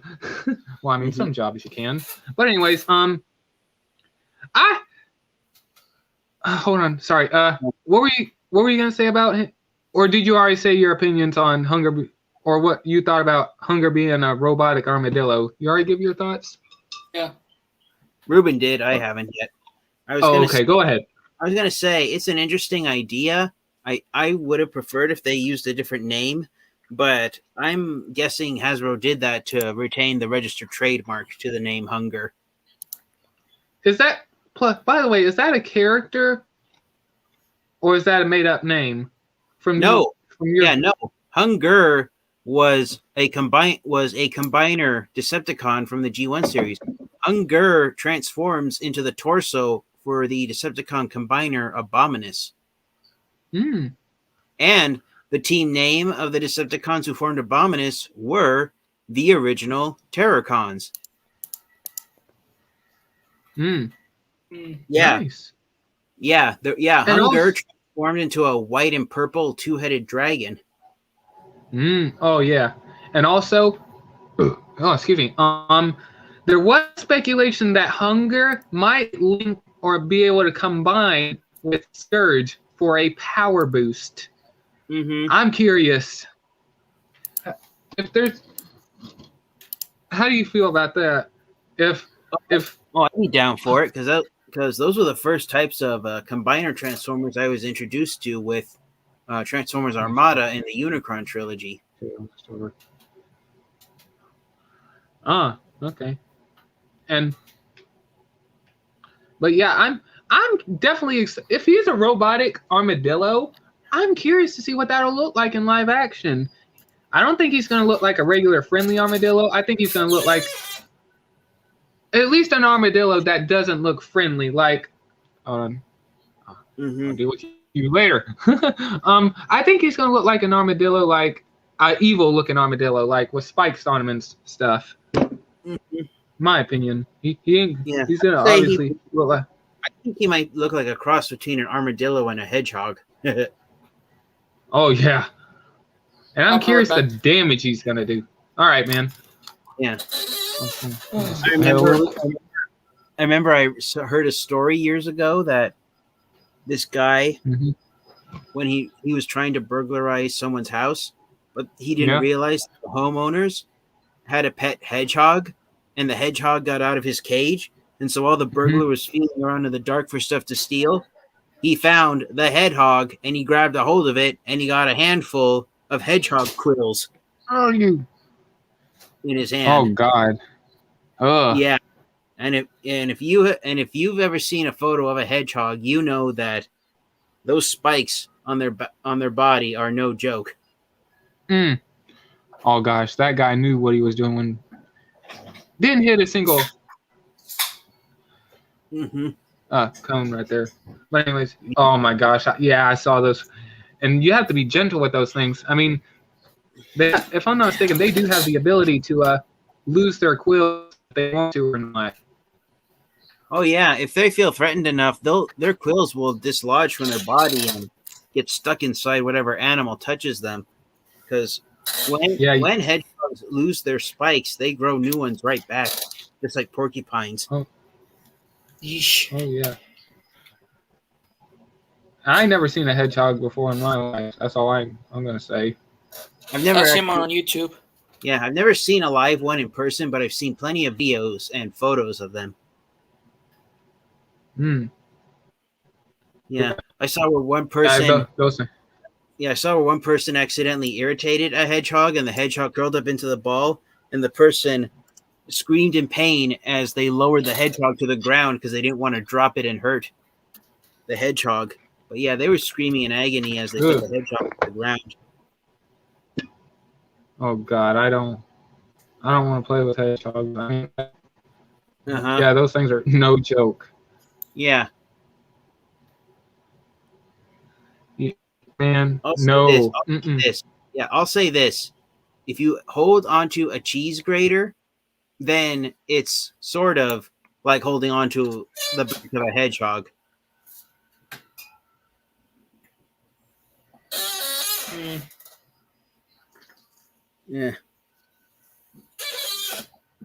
Yeah, Jesus man. Christ. Yeah, I wouldn't. Yeah, and plus armadillos, if I'm not mistaken. Correct me if I'm wrong. Those things are heavily armored, if I'm not mistaken. I think it's hard to kill them with a gun. Yeah, it I is. think. They have. Yeah, it is. Their armored skin is pretty hard.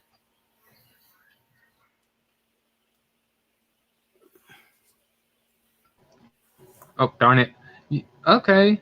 Yeah, plus I'm sure an armadillo would be great in battle, like with heavy armor. Like the belly and all that stuff, the head would be a weakness, but the armor all over the body is pretty hard. Oh yeah. But yeah, that ooh. Yeah, and yeah, I think Scourge is going to combine with him. I think Hunger might end up being a weapon of some kind. I don't know. I'm curious because there was speculation that he will combine somehow. I think.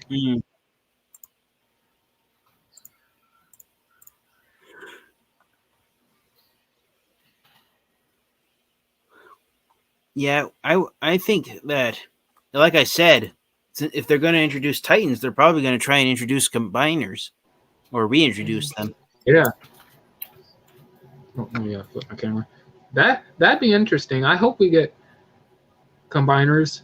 Maybe in the next movie. I don't want them to go all out just yet. Well, I mean, if they're going to go all out, they just might add combiners. And plus Terracons.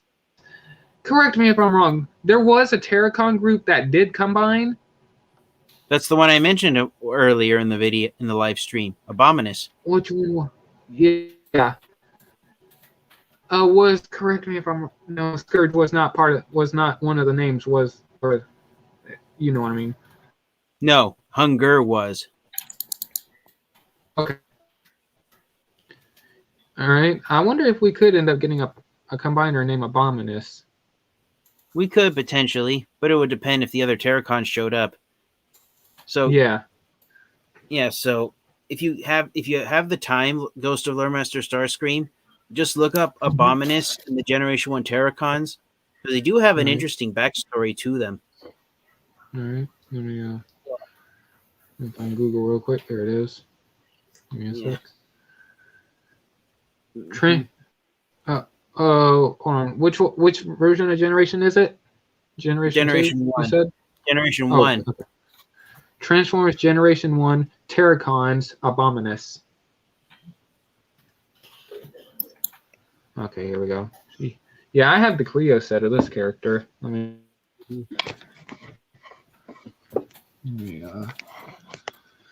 okay, camera. Let me see here. Flashback. Okay.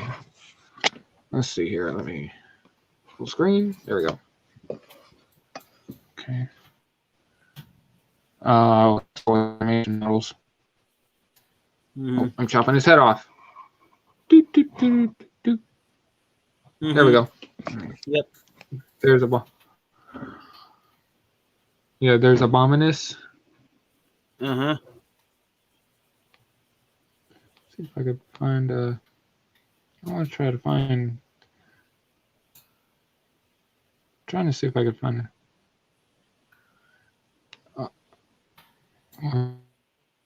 Hunger. Yep. That's the Power of the Primes figure that came out in 2018. Yes. I could kind of see him being an armadillo, just take off one of the heads and put on some armor on the top of him. Even though it's a dragon, he kind of has, I don't remember what an armadillo head looks like, but I could see him being like an armadillo. Plus he has the kind of a weird proportions and all that. He might have the proportions of him. Even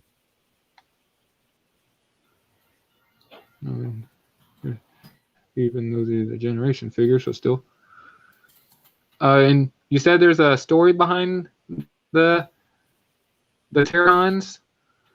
Well, not so much a story. I just mean that the Terracons themselves, the Generation 1 Terracons themselves are pretty, their beast modes are pretty menacing looking, is what I meant to say. And even their names. Names. Let me see Yeah, if I Hunger's. Yeah, look at their beast modes. Oh, let me go back. Yeah. Ah, darn it! Come on. Oh yeah, I know where the image is. All right, even though these are brief, but.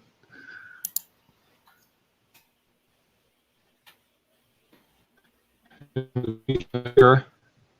Uh-huh. Let me see if I. Let me see. Oh darn it! Let's see if I can try to find some more. I guess these will work. Let me see. Let me zoom in on them. You know this. Yeah, they're the Power of the Primes figures. Yeah. Yeah.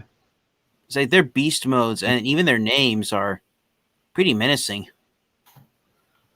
Okay. Would you? I'll go and start over here. If you'd like to share the names, if you wish. Sure. So going Okay. left to right. First up, the neon green and gray Terracon. His name is Cutthroat. Mm. Uh-huh. And in the comic books, he lived up to his name by cutting the throats of his enemies. That's how he would defeat them. And Cutthroats, that sounds like and this is how monstrous the Terracon's beast modes are. Cutthroat's alternate mode is a half bird, half pterodactyl mutant. Yeah, so it's like a reptilian bird. That sure is terrifying. Hearing the name Cutthroat. Ooh, I don't think I want to be around that one. I'm leaving. And next to Cutthroat, the mostly navy blue Terracon, his name is Blot. He has the shortest name out of the Terracons, but even though he has the shortest name, Blot arguably has the most monstrous of the Terracon's beast modes. According to the Transformers Wikipedia page, Blot's alternate mode is supposed to be a reptilian ogre. What? Oh, God. Uh-huh. Just imagine imagine a bipedal dinosaur that acts like an ogre. Wow. Yeah. Imagine a hunchbacked lizard with no tail and acting like an ogre. That is Blot. Oh my gosh. Sounds pretty disturbing, doesn't it? Yep. Oh gosh. Yeah. Next up, we have the team leader, Hunger. And the way you pronounce his name, and I think, and he had the way so an interesting story with Hunger. Hasbro wasn't clear how they wanted his name spelled, and so the different comic book companies ended up printing his name different ways, and infamously, Hunger's name ended up being spelled 5 different ways. The official spelling of Hunger's name is HUN-GRRR.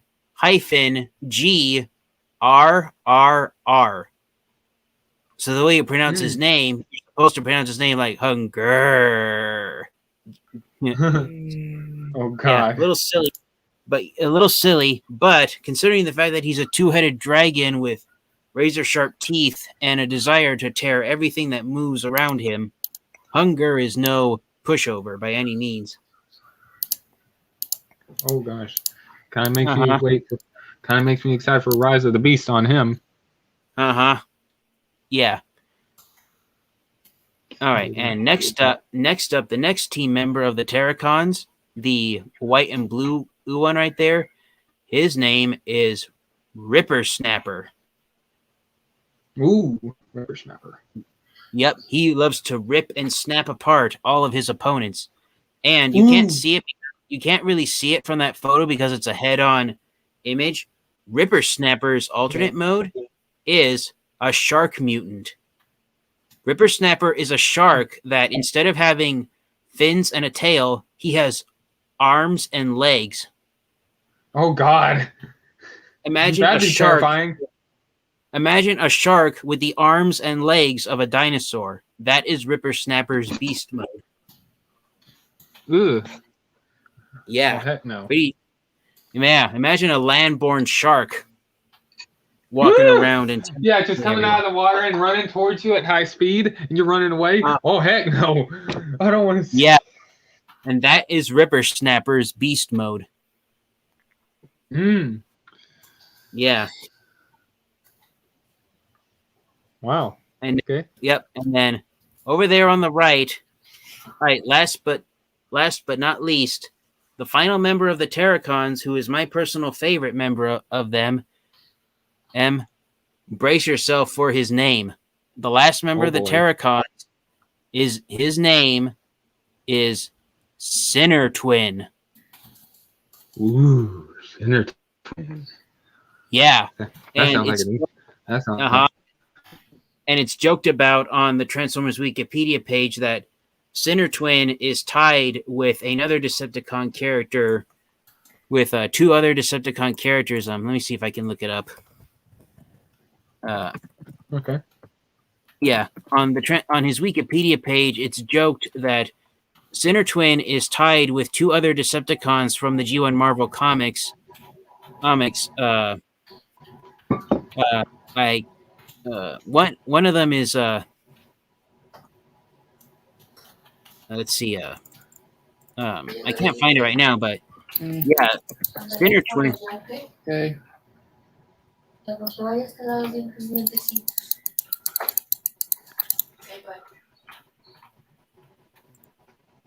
But yeah, it's joked on the Transformers Wikipedia page that Sinner Twin is tied with another Transformers with two other Decepticon Transformers, in having the quote unquote coolest names out of all the Transformers characters.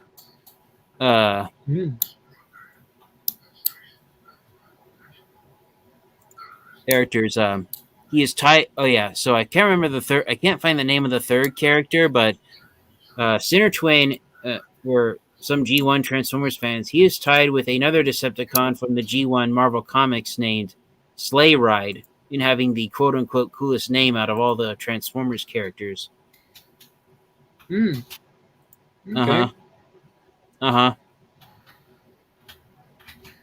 Interesting. I'm going to say this: out of all these creepy names, I think Cutthroat is pretty brutal. If he's cutting other throats, like oof. But a lot of these are, I'm going to see if I can find the shark one. Yeah. Oh, but if you go back to Sinner Twin, even though sometimes he's some people look down on Sinner Twin for having the least interesting alt mode, because technically he transforms into a two-headed dragon like Hunger does, but Sinner Twin he actually transforms more into a two-headed Komodo dragon. Because unlike Hunger, he doesn't breathe fire. What Sinner Twin does in the Transformers comic books, after he destroys a Transformers character with one of his heads, the other head puts the body parts back, and then both heads destroy it a second time. So he basically... So Sinner Twin likes to kill his enemies twice. That's how he lives up to his name of being a Sinner Twin. Oh God, I think that one is. I think I'd rather go for this one now instead of Cutthroat. Wow, this one sounds brutaler. And that was Sinner Twin's gimmick. After he kills you once, he kills you a second time for good measure. Oh God. Jesus, got a double tap. And so those are the names. So those are the names of the Generation 1 Terracons: Hunger, Blot, Cutthroat, Ripper Snapper, and Sinner Twin. They combine to form Abominus, the abomination of combiners. Free. And there's our abomination right there. It's pretty. So yeah, what? Those are when the Terracons combine into Abominus, all he can think about on his mind is what is the most sinister, brutal way he can tear Autobots apart. Oh, God! I know. Oh, are you Are you telling me that this combiner right here is literally the worst out of all of them, even Predaking? Well, I'll say this. Like this, the most. Well, no. Well, Go ahead. here's one of the things with Abominus. He tries to be the most brutal of the Decepticon combiners, but because he's so busy focusing on tearing Autobots apart the moment he combines, he doesn't realize that the Autobots are already devising strategies on how to bring him down. You know, it's almost like someone is so irritated is so frustrated they want to rip a piece of paper to shreds that they don't notice that everything else happening around them. That's kind of what happens with Abominus. And so I can't remember the exact reason why, but I guess to try and not make Abominus entirely creepy, Hasbro and also Sunbow Studios decided to make Abominus somewhat of a comedic Transformers character, in the fact that he's so filled with frustration that he can't even concentrate on fighting the Autobots as much as he wants to rip them apart. And so the Autobots can defeat him easily. Oh, God. Yeah. So yeah, I'd say Abominus mentally he's the most despicable of the Decepticon combiners, but he's by no means the most powerful of them. Yeah. And there's the Terracons in their robot modes. Yeah, there's Cutthroat and Blot. And there's the team leader, Unger. And there are Ripper Snapper and Sinner Twin. I'm gonna see if I can find a better picture of Ripper Snapper, because I think that's a funny Transformers Generation Ripper Snapper.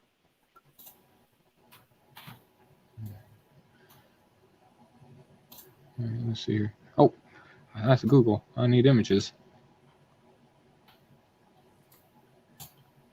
If you can find a picture of the Power of the Primes figure in the Beast mode. Oh, there's the original Generation 1 figure. Yeah. Look at this, Ruben. Oh, yeah. Look at this shark. Yeah. Now, on the Generation 1 version of Ripper Snapper, his dorsal fin detached and became his laser gun. On the Power of the Primes figure, they changed it so that the dorsal fin was permanently attached, and he actually came with 2 laser guns that attached to his shoulders. I need that figure. But yeah, look at that. There's Ripper Snapper's Beast mode, a bipedal shark. I already know that. Mm-hmm. I don't think I would want to ever see. There's 2 things I'm going to say this, or 2 things I'm going to say.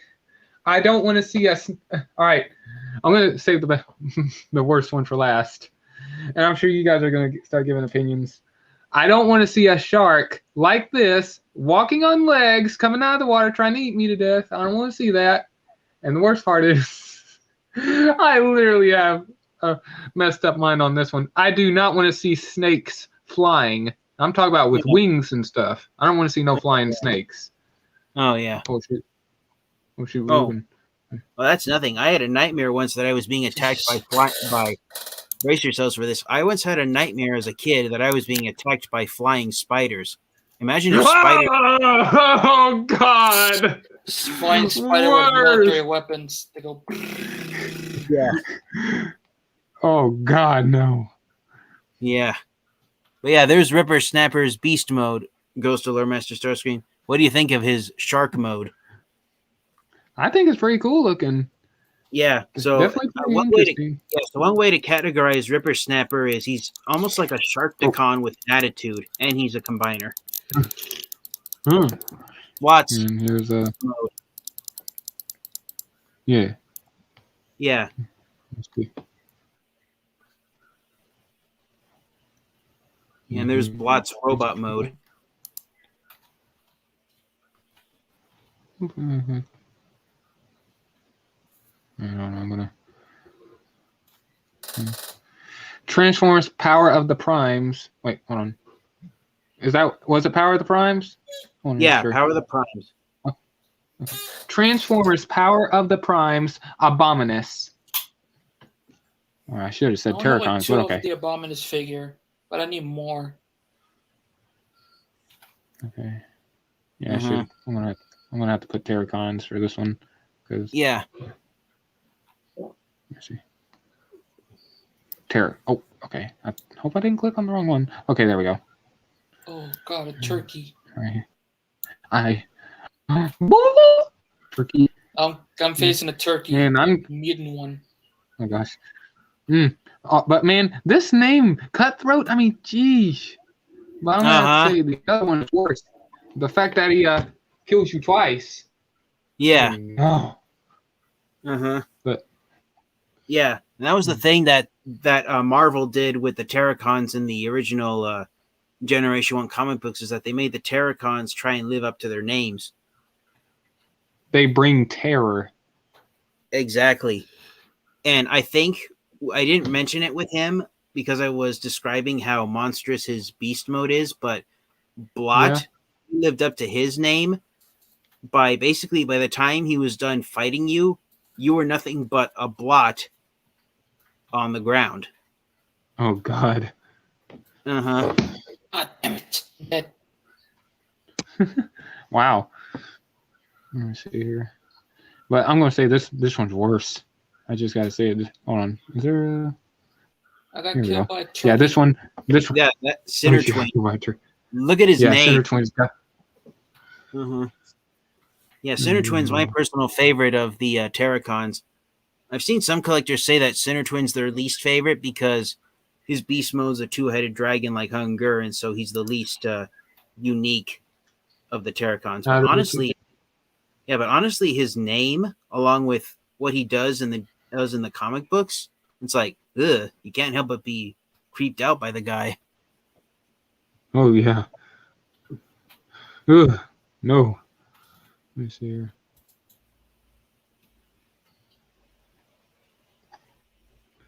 Yeah, here's Hunger. But yeah, I mean, the Terracons bring terror to your life. Exactly. Man, I hope they live. I hope even if they're not going G1 accurate in the Rise of the Beasts, I still hope the Terracons like Nightbird and Hunger and Scourge, I hope they live up to their name on becoming Terracons, because I mean Scourge has literally faction logos on the grill of his truck mode. Mm-hmm. Yeah, he ain't messing around. Mm-hmm. Let me do this real quick. But yeah, let me fix my layout. But man, I'll be shocked if we get a combiner in this, and if somehow we do get a combining. I guess if some more terror control, but we selected just vehicle modes. There could be others, and we could get Abominus. Yeah. A little bit of a different style. Plus, like I said, I don't know if these characters are going to be like the heralds of Unicron. They said in the description that these characters look Unicronian-like. So, I don't know what's going on with that, but I'll be shocked if they are the hero or they're part of Unicron. Oh yeah. And trying to think. Is there anything else you guys like to add about? Is there anything else you guys would like to add about Transformers: Rise of the Beast, or any speculations on anything else that you guys can think of to you guys personally? Guess not. Okay. How about you, TFN Geek? Anything? Or anything? Not really. Oh, anything? Anything you'd like to share? Go ahead. Yeah. So I will say this. I have really enjoyed all 3 segments of the War for Cybertron trilogy. Not one of them has been a disappointment. Granted, the Earthrise line did have a few figures that were a bit of a letdown since they used clear plastic on the moving parts. But overall, the War for Cybertron trilogy, in my opinion, has been a success. And I think Kingdom is I'm sorry if I'm using this term out of context. The coup de grace of the War for Cybertron trilogy is the Kingdom line. Oh, it's all good, man. So okay. I'm curious for you guys. Even though Ruben, that you saw clips, unless you saw the whole series, what out of the Siege, Earthrise, and Kingdom, which one do you think has been the best so far that you would watch again and again and again? Kingdom. Like which part? Kingdom. Okay. Hey. TFNG.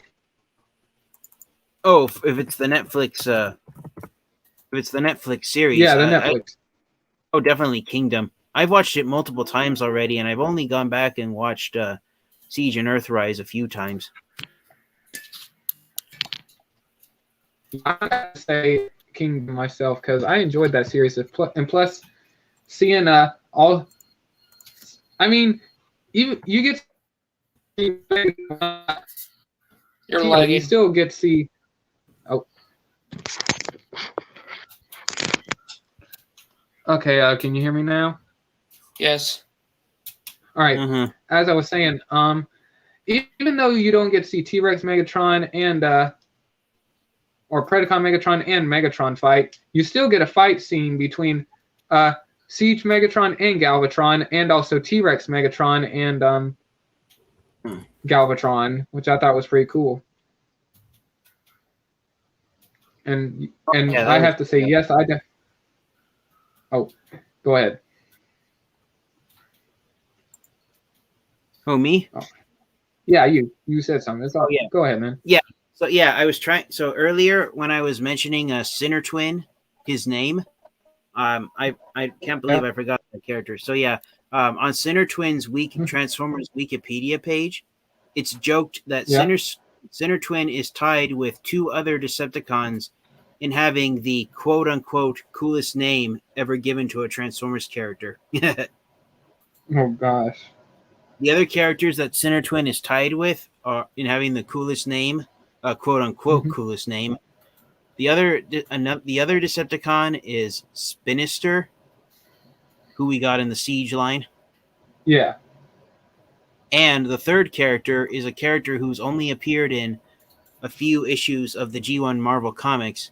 His name is Sleigh Ride, but the word sleigh is spelled SLAY. Yeah. I see. Yeah. Okay. So, yeah.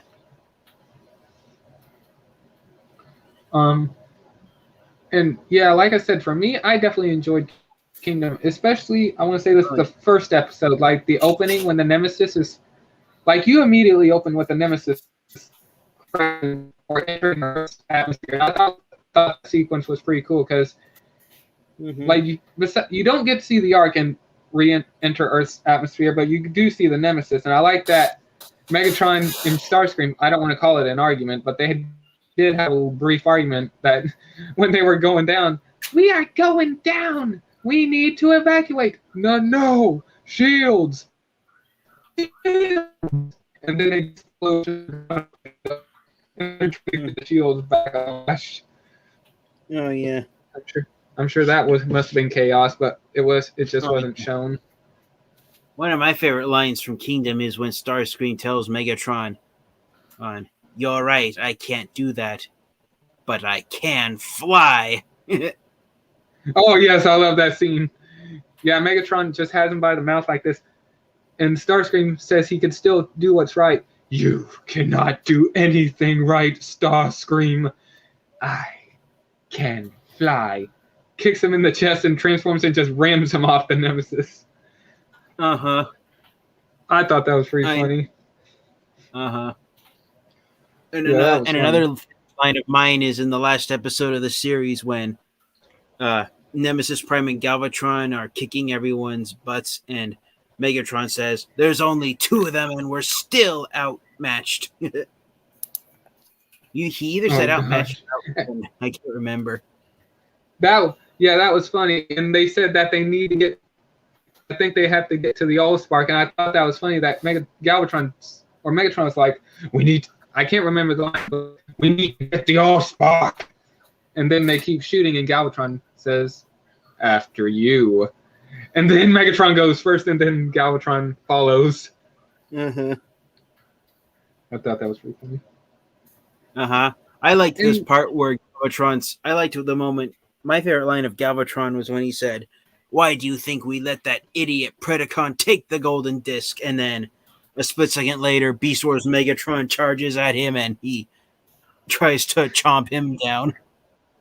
It's like, you know, in that moment, Beast Wars Megatron was pissed that Cyclonus called him. Not Cyclonus, Galvatron called him stupid or idiot, I should say. I need to go back and rewatch that part. Then I might watch Kingdom after this. Yeah, because in the last episode, Galvatron says, "Why do you think we let that idiot Predacon take the golden disc?" And a split second later, after he blasts at all the other after Galvatron blasts at all the Transformers, Beast Wars Megatron comes running at him in T-Rex mode, and he tries to bite Galvatron's cannon off of his arm. And so you know Beast Wars Megatron was pissed that Galvatron called him an idiot. Oh gosh. No, I am not an idiot. And real quick, yeah. No, go ahead. You're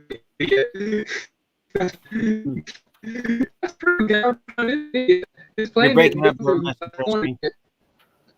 Again. Oh, Jesus. Okay, can you hear me? Yeah. Kind of. Okay. Yeah.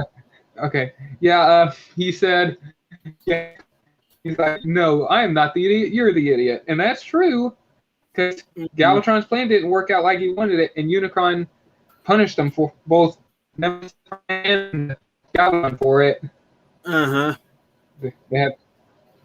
And real quick, before I say mine, because this one literally got me. Ruben, was there a favorite part or a line or anything like that you enjoyed from Kingdom? If you only saw the clips. No, the only my favorite part of the movie that let's see, but the fight between the Autobots and Maximals at the Ark. That's it. Okay. All right. My favorite part was this: when Rat Trap is aboard Nemesis, and they knew that they were going to come rescuing Air Racer. T-Rex Megatron knew where they were because of the golden disc. Or, well, Megatron told them and all that. Or specifically, I'm going to call T-Rex Megatron Predacon Megatron. Megatron told, Anyways, this was funny. They knew where they were hiding up on top of the mountains and all that. And T-Rex Megatron was leading a group of Decepticon Seekers, and also Barricade was there with him. And I thought it was pretty. And I think one of the reflector drones. Yeah, one of them. Yeah, there were reflector drones. I thought it was funny when T-Rex Megatron commanded them to blast the Autobots and the other Maximals, and Barricade's like, "No." And then T-Rex Megatron stops us like, "What?" Then we cut back later, and I can't remember the line, but Barricade was like, "We only take orders from our Megatron, not you."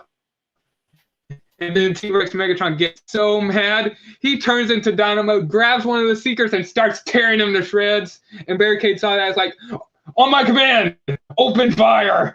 He's like, I thought that was pretty funny. Let that happen. Can you still hear me? Yeah, we can still hear you. Okay, I'm just making sure. Do you guys remember that part when that happened? Yeah. Okay. Barricade's like, "Oh, T-Rex Megatron's not playing. I just think I better do as I'm told." Oh, yeah. Yeah, don't mess with T-Rex Megatron and Gal. Yeah. My favorite comedic line of the show. Yeah. My favorite comedic line of the show was was when after they start to realize the Allspark's making them see hallucinations, and then after Optimus Prime goes off to find the Allspark by himself. My favorite comedic line is when Rat Trap says, "You don't think that was an illusion, do you, Primal? Primal? Where's the gorilla?" Later on, monkey. I think later on, when Optimus Prime is gone, I like that he says, "Where's the truck?" I like when or when Air Razor gets separated and she's calling out everyone, Primal, Cheetor, Rat Trap, RC, Hound, the red one, because she can't remember Optimus Prime's name. The red one, the other red one. Or when Tigertron says Optimus, and when Tigertron says that? Optimus, and both Optimus Prime and Optimus Prime at the same time respond, "Yes." Oh gosh.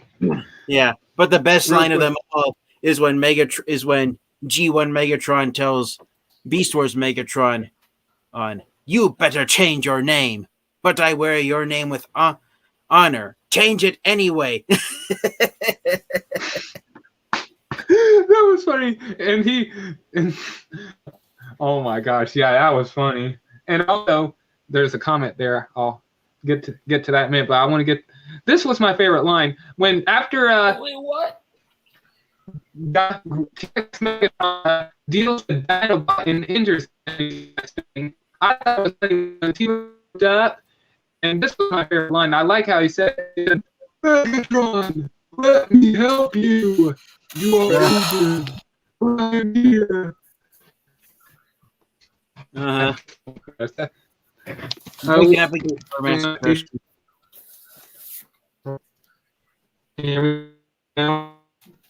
Still lagging. Nope. When your screen's frozen too.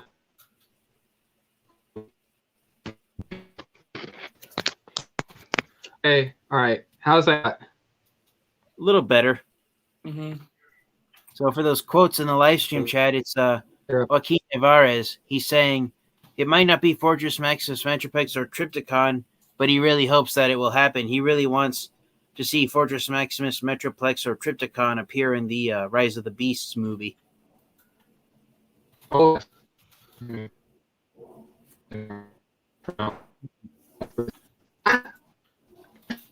Jesus Christ. But I really hope it's Trypticon too.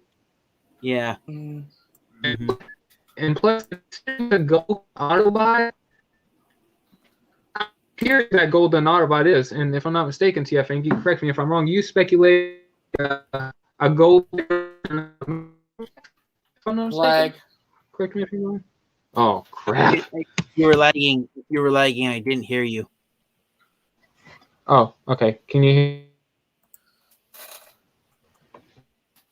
But it's just something funny. Yeah. Okay. I'm gonna have to get a new headset. Can you hear me now? Yeah. Yeah. All right, I'll get a new headset when I can. Like I was saying, I really hope it's Trypticon that is the bad Titan in this. And plus, correct me if I'm wrong, TFN Geek. Since this is a gold. He pressed the wrong button. Like Autobot City. Yeah. Yeah, I'm thinking that they're probably going to try and make a reference to Autobot City with the Autobot Titan. That'd be interesting. Uh-huh. But yes, I really would love to see either Fortress Maximus or Metroplex or Trypticon. I would really like to see those, but since we're only getting 2 Titans, I really want to know who that Golden Titan is. I think it's pretty obvious on the bad guy Titan because they say it's a beast. That's all it was said. It's a bad guy Titan that is a beast. Uh-huh. So, yeah, like I said, either Black Zarak, Scorponok, or Trypticon. Mm-hmm. I have to say Trypticon, unless they're going to create a new Titan with an original name, which I hope not. Mm-hmm. And like I said, for the Autobot Titan, I think he's supposed. I guess there might have been a battle between I'm gonna call it Trypticon and Metroplex. I guess there was a battle between the both, and I think Metroplex ended up losing that fight because they did say that the Golden Autobot Titan, excuse me, he will only see him in flashback scenes, and he was the only Titan that fell, which means he died. So he didn't win the fight. Yeah. So yeah, I guess we'll see the remains of him, maybe, or maybe he is still alive, but he's just offline. Yeah. And just needs repair. Yeah, he could be trapped in stasis lock, which means a coma. Yeah. Oh, there's another one. Man. So Joaquin Navarez, he said, could one of those Titans they mentioned be the Titan that appeared in Transformers Cyberverse? That's one thing speculated on before, Joaquin. Yeah, gosh darn it, what was that Titan's name? I'm looking it up right now. Yeah, I cannot remember his name. I'm not good. I give up on trying to remember. That Titan only appeared in one episode with Windblade whenever she went to go get him, and then the Quintessons take him over. Croaton. Croaton. Yeah. Yeah, he's a Golden Titan. And plus he looked ancient looking if you go and look at his photos. Mm-hmm. So yeah, I think Croaton was one of them. I mean, plus they did say it's a golden Autobot that is under the rocks. Yeah, that's him. Yeah. So if it's a golden Autobot, I speculate that it could be either the Ark or the Autobot Ark from Kingdom, since it's gold. Omega Supreme, but specifically since hang on, let me go back up to the comments. Since King Venomzilla said Omega Supreme, I can only think of animated Omega Supreme because he was yellow and fully yellow, but with red. And oh gosh darn it, hold on. Yeah, Omega Supreme. Hang on, excuse me. The Ark from Kingdom, the Titan class Ark, Omega Supreme, and Croaton. Those are the only three I can think of, unless they're gonna redo God darn it! Unless they're gonna redo Metroplex. I mean, they did change Wheeljack and Mirage, so I mean they might do something a little different with Metroplex. Mm-hmm. If they do that, go for that route. Yeah. And guys, I just looked at Croaton's Wikipedia page, and I'd forgotten about this. Croaton, his name comes from the word Croatoan, and that word was found carved in a tree on the site of America's lost colony, Roanoke. So yeah. So for those of you who don't, so that's what the Gold Titan from the Cyberverse cartoon series, that's where his name comes from, was the word Croaton being found carved in a tree at the site of Roanoke. For those of you who don't know about America's lost colony, Roanoke, it happened, I can't remember the exact year, it was the early 1600s, but anyways, the English settlers, a group of English settlers found a site to establish a colony, and some of the settlers went back on board the ship and set sail back to England, and they arrived a year later at the site where most of the settlers had been left to establish the new colony, Roanoke, and they found absolutely nothing. There was no clothes, no tools, no signs of trees having been cut down, no signs of a fortress built, no signs of any of the animals they had left. Not even any clothes or even human remains. There was absolutely nothing. It was as though all the people had disappeared. And the only thing that was found on it, the only thing found there was the word Croaton had been carved into the surface of a tree.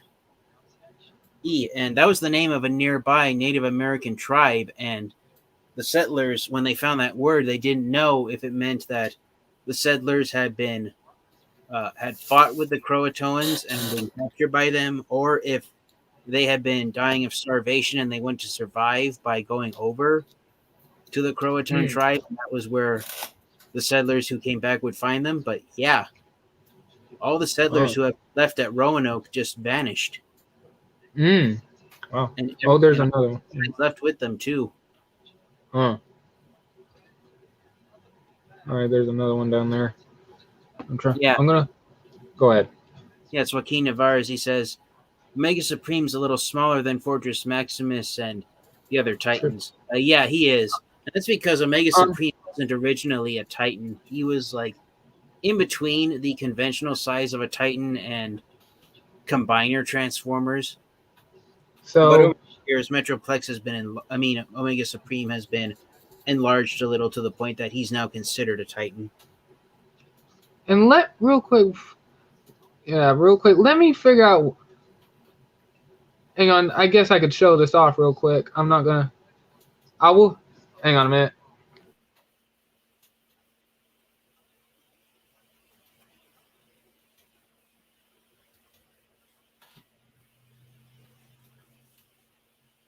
Okay, I'm going to show this off. I think, and I think I did mess up the pronunciation a while ago, but where the Autobot Titan will come from is, I think, the Wall of Saskatchewan, I believe. I probably messed up. And I think it was a wall or a fortress or something like that built by the Inca. I'm probably going to mess it up. The Inca Empire in Peru. So I'm going to show off this footage from this YouTuber on an idea. Oh, shoot. My camera's off. Okay. And I'm going to put the link to his channel in the description so I could give credit. And if you guys want to check it out, go ahead. So hopefully I don't lag out. But you guys get to see a little bit of the scenery. But hold on. As you see right here, this is where the so-called Golden Titan will emerge from, under these big rocks that probably the metal had covered, or I guess it's covered. So yeah, this is where the Autobot Titan is going to be emerging from. And then the bad guy Titan is going to appear from Machu Picchu. And that's where they'll be fighting. And there's another one. Man, go ahead. Joaquin Navarez says, is it because he has a more animal instinct that the Decepticon Titan's being referred to as a beast? Trypticon? Yeah, Trypticon. Well, since you know more about Transformers, if you want to share that, because I don't have all the information on the Titans. Yeah. Well, I don't really know how to answer your question, Joaquin Navarez, but I will say this. Trypticon does indeed have a more animal instinct because he is a T-Rex, and because even back during the 1980s, people still believed that because dinosaurs had small brains, that they must have been stupid animals while they were alive. Today, that has been discredited. Paleontologists now believe that dinosaurs were in fact intelligent creatures. They just didn't have a lot on their brains. They just relied on the most basic instincts to survive. But yeah, that was the joke with Trypticon, was because he was a giant T-Rex, E-Rex, when he transformed into his robot mode, that he was all brawn and no brain. He was all muscle and no intelligence. And so he just lumbered around and punched, kicked, and stomped his way around. So Trypticon was more of a dinosaur than a sentient robot, even more so than Grimlock.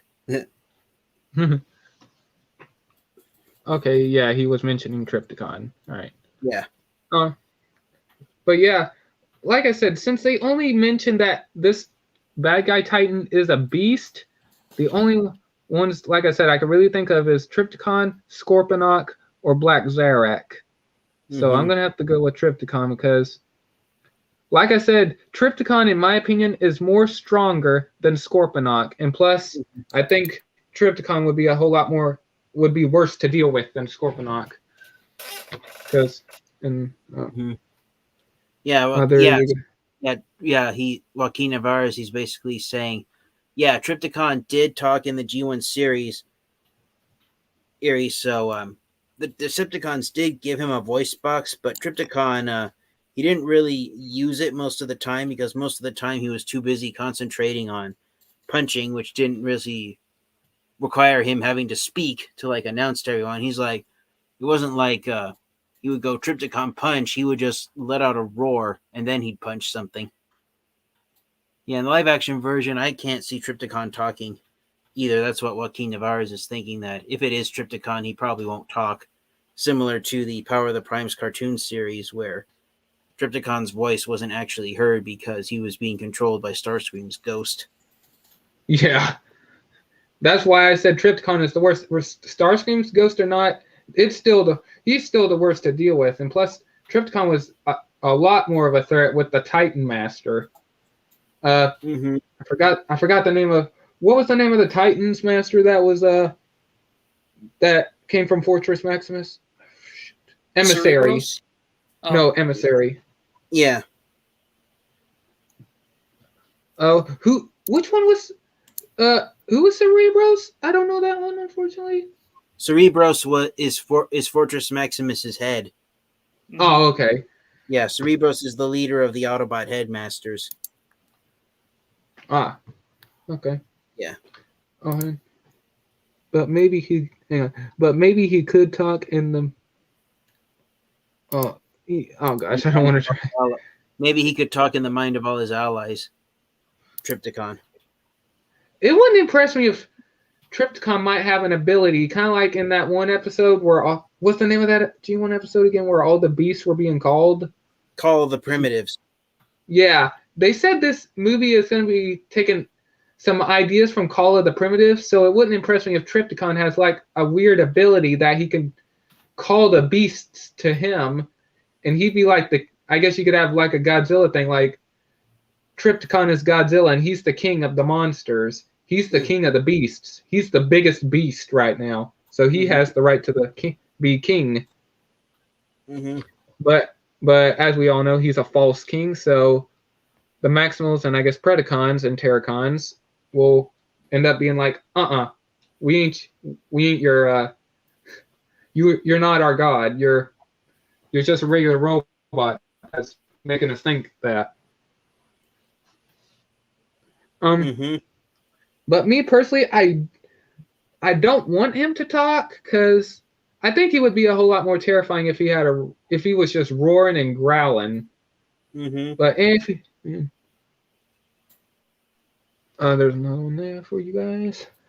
Yeah, his allies will be the ones that translate his speech to his opponents. Yeah. And also, okay, I'm curious. For you guys, do you want Trypticon to talk or just have a regular growl and a roar and all that, if you know what I mean? I prefer him not to talk. Yeah, same. Okay. And I'm going to do this one too. Same for Nightbird. Just have her be silent but deadly. Oh, or just I wanted to talk. Okay. I prefer Nightbird remains silent. Okay, yeah, me too. And plus, I do want to point this out. I will confess, I did have a problem with Nightbird's color scheme in her car mode. I wanted her to be a light gray like in G1, but since she's a dark, like almost kind of like a in between of a black and a dark gray, I can see why she did that because it's more stealthy in the middle of the night. She could just sneak and hide in the trees like a ninja. Plus, I think a light gray would be hard to hide. So I think a really dark gray in the middle of black would be definitely stealthy. Oh yeah. Yeah, and I'm excited for the Titans. I prefer Nightbird did talk. Okay. I respect that. What we get, and I'm really excited to see Nightbird in this, and plus, it's the first time we're getting Nightbird in live action. Same for Titans and the Terracons, and yeah, I'm hoping this movie succeeds. I hope they don't overdo it. At least that's what I hope. But still, if this movie does fail, at least I'm hoping it's good. To us as Transformers fans, I hope it's good regardless if the movie fails or not. All I can say is this: at least in the end, we got the Beast Wars characters in live action and Titans on the big screen. Oh yeah, That I'm happy about. yeah, that's what's most exciting. Yeah, and also real quick, I do want to point this out, and I did mention this a while ago before I end off. And since someone earlier asked where the other Autobots are, I guess it was it was a King Venomzilla. I wonder what happened to the other, or to the 7 pods at the end of the Bumblebee movie. Yeah, and like I said, like me personally, I think all the other Autobots went into hiding, and Prime just selected a handful, only 5 Autobots to go, because he doesn't want to endanger the others, just in case they never make it, they never survive the battle. There could still be Autobots that could go on. And like I was gonna say, and the reason why I know there's only gonna be 5 Autobots is because, one, Transformers 2007. We can only, since we have Optimus Prime, Bumblebee, Mirage, Wheeljack, and RC. I think the reason why we're getting 5 Autobots is because we're also going to get Maximals. So if you got the 5 Autobots, we're getting, well, for the Maximals, we're getting Primal, Air Razor, Rhinox, and Cheetor. No news on another one, but I guess Rat Trap. So we're getting 10 characters, but for now, until we get confirmation of Rat Trap or Tigertron, we got 9 cast of good guy Transformers in here. So, yeah. Oh, there's another one. Yeah, she probably will say you're finally located the secret base of the Autobots and Maximals with those pathetic humans. He's speculating that's what Bird would say if she does end up talking in the film. Okay, I will say this. If she does talk, I don't want her to talk that much. Like, she's not a talker, but she only talks when necessary. I'll go for that. I just don't want her to have, like, she's talking all the time. Like, someone would say, you don't talk much? Like that. She could maybe 1 or 2 or 3 lines, like, maybe say something like, well, what he said, and I guess maybe if she said, maybe she could say her last words to whoever kills her. But yeah, if she does talk, it just don't make her talk too much. Just have her still silent but deadly. That hardly talks. Yeah, I prefer if Hunger were to speak a line like that. Which one? The line that Joaquin Navarez typed in the live chat. I can see Hunger saying something like that. Oh yeah, and plus, I think an hold on real quick before I do end off. Do armadillos dig holes or something like that? Go underground and tunnel? I don't know much about armadillos. Yeah, I don't remember if they do or not. If they live above ground or under. I don't think they dig. I think they just find holes and seek shelter. Okay, because I was gonna say if they dig holes and tunnel, then I think that would be one of the things that Hunger could do. He could tunnel underground. And but yeah, and you speculating, TF that one of the either the bad guy Titan, or the Autobot Titan could be guarding the tomb of the Predacons. And plus, they're looking for a key. Now I'm gonna have to start questioning this. Because there was a line that was leaked that says, "Who are you? Why are you hunting for the key?" Like, what is the key for now? I'm kind of losing my speculation now. Like, is the key for the Predacon tomb, or is this key that they're speaking of to activate the Titan? All right. Or is it the key to Vector Sigma? Ooh, that'd be interesting right there. Autobots, we need to get the key to Vector Sigma. We cannot let the Terracons get their hands on it. And maybe Nightbird will... Oh my gosh. What is that what I think it says? Correct. Read. Yeah, maybe Nightbird will be charming around Scourge. Yeah, I don't think so. Oh my gosh! Wow.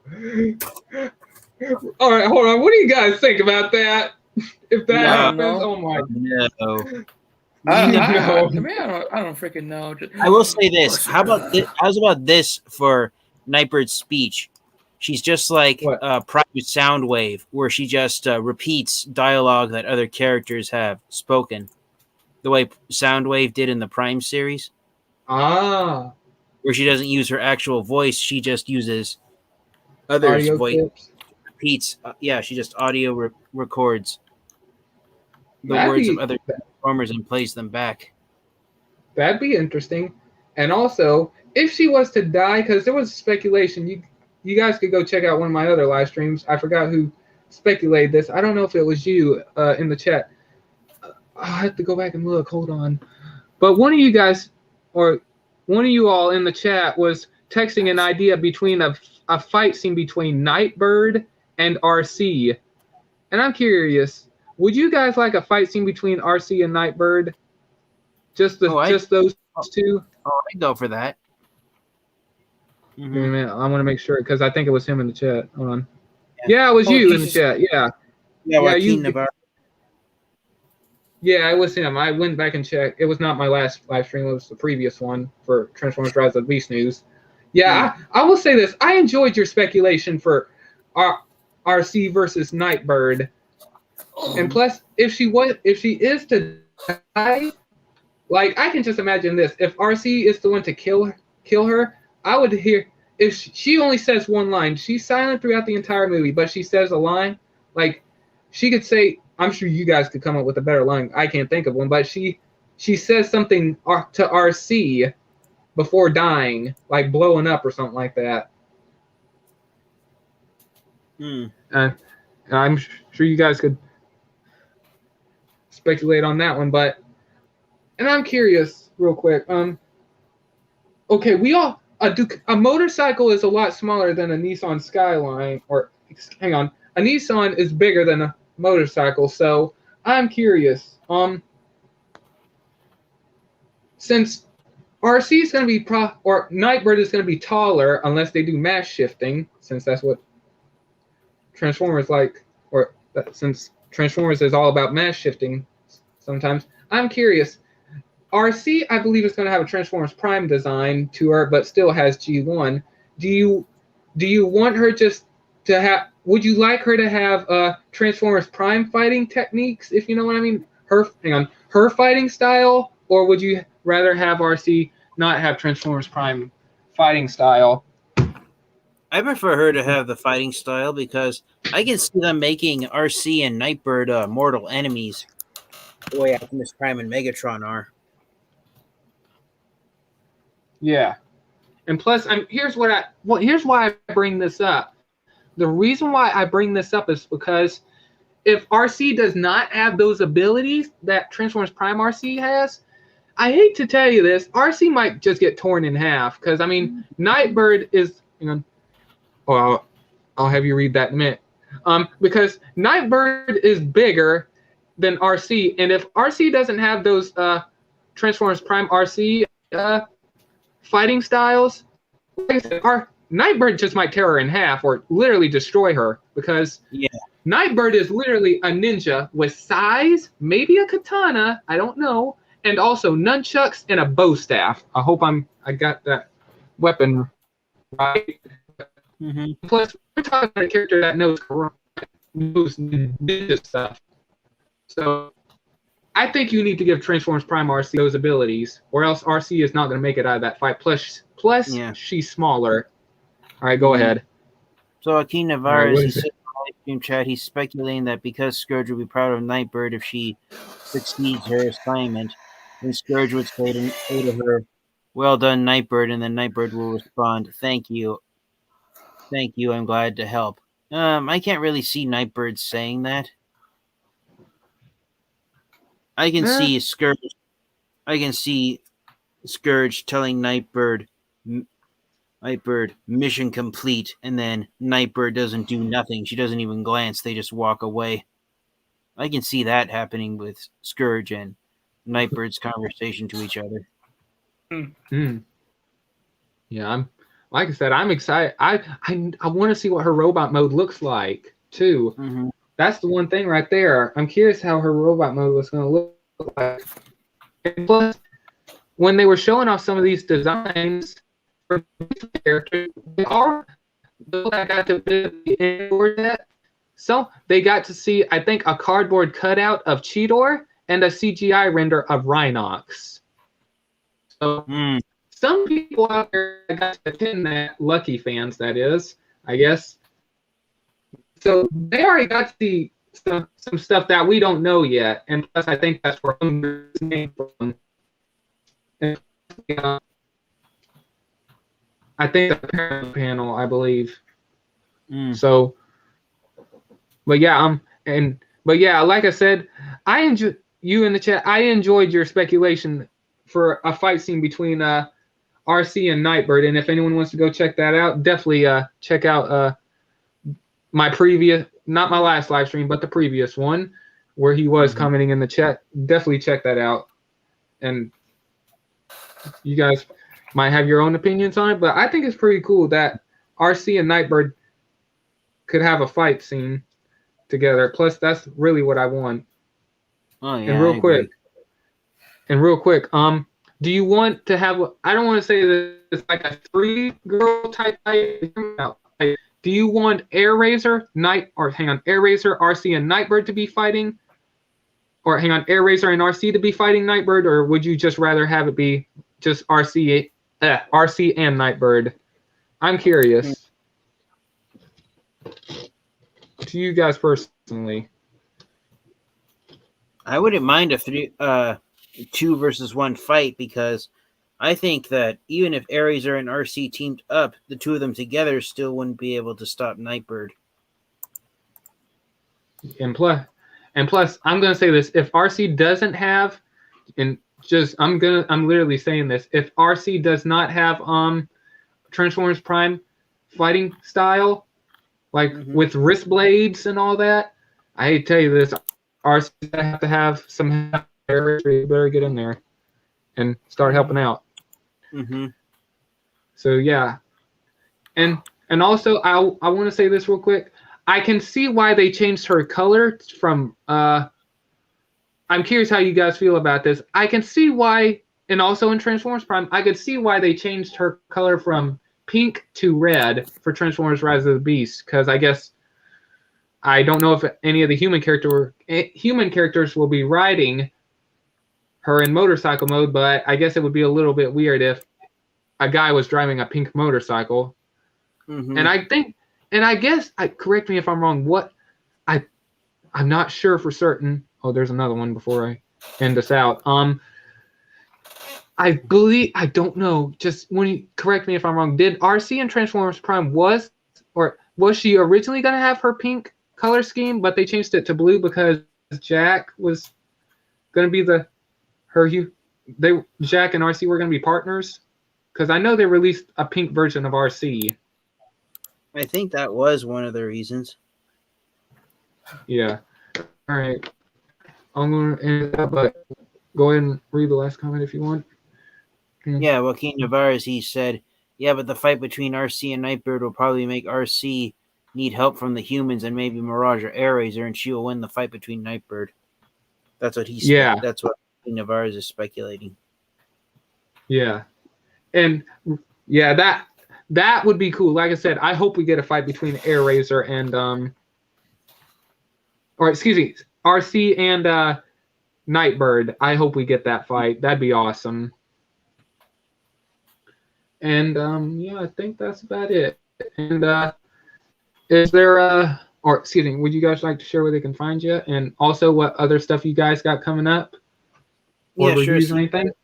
Yes, you guys can find me here on YouTube. You can also find me on Discord. I love to talk everything Transformers. I got some Kingdom figures to review.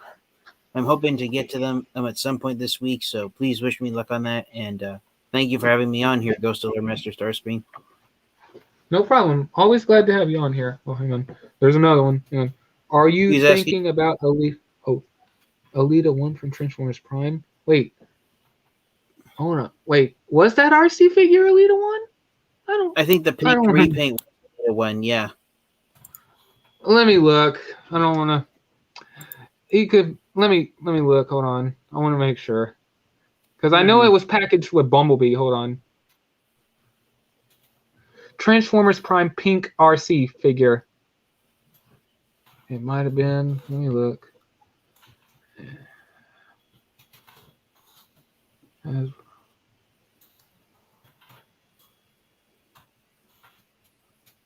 I'll just show an image real quick, but hold on.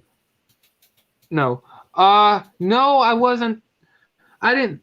No, I wasn't thinking about Alita. One from Transformers Prime. Oh, but hold on, I want to show this off. Again. Hold on, let me rotate my camera real quick for. No, not right now. I'm about to end anyways. I'll call you in a minute. But yeah, here's the that RC figure. Yeah.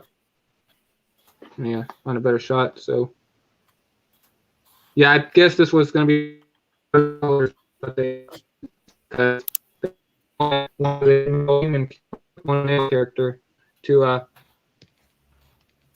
be partnered with RC, and I guess that would have been pretty weird if a guy was riding a pink motorcycle. But no, I wasn't thinking about Alita 1 from Transformers Prime. I was thinking about RC.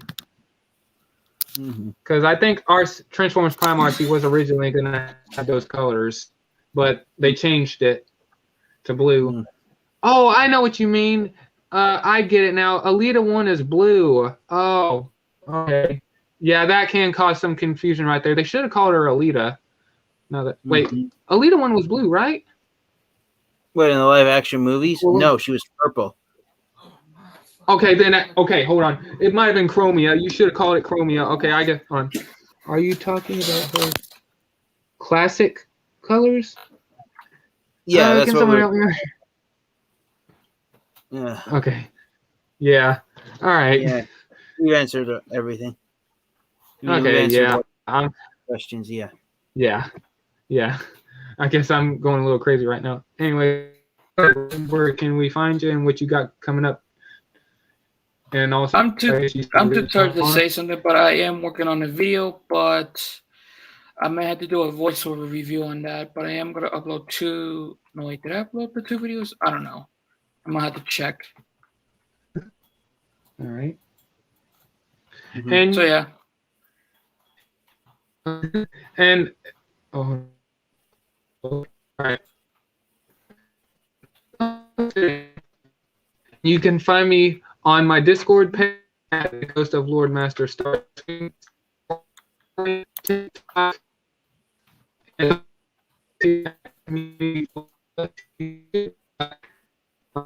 Or lagging. Oh,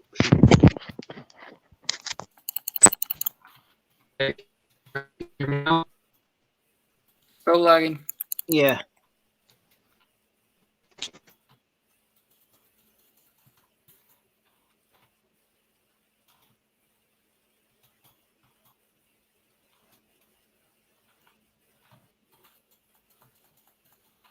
Did he cut off?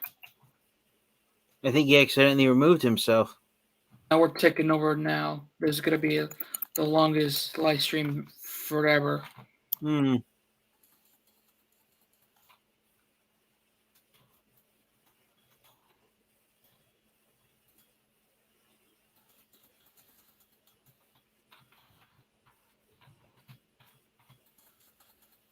Oh, Jesus.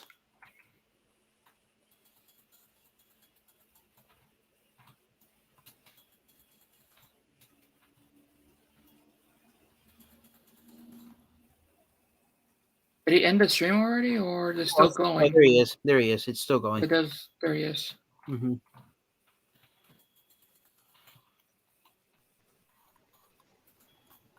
Hello? Yeah, hi. Okay, all right, just making sure. I don't know what happened there.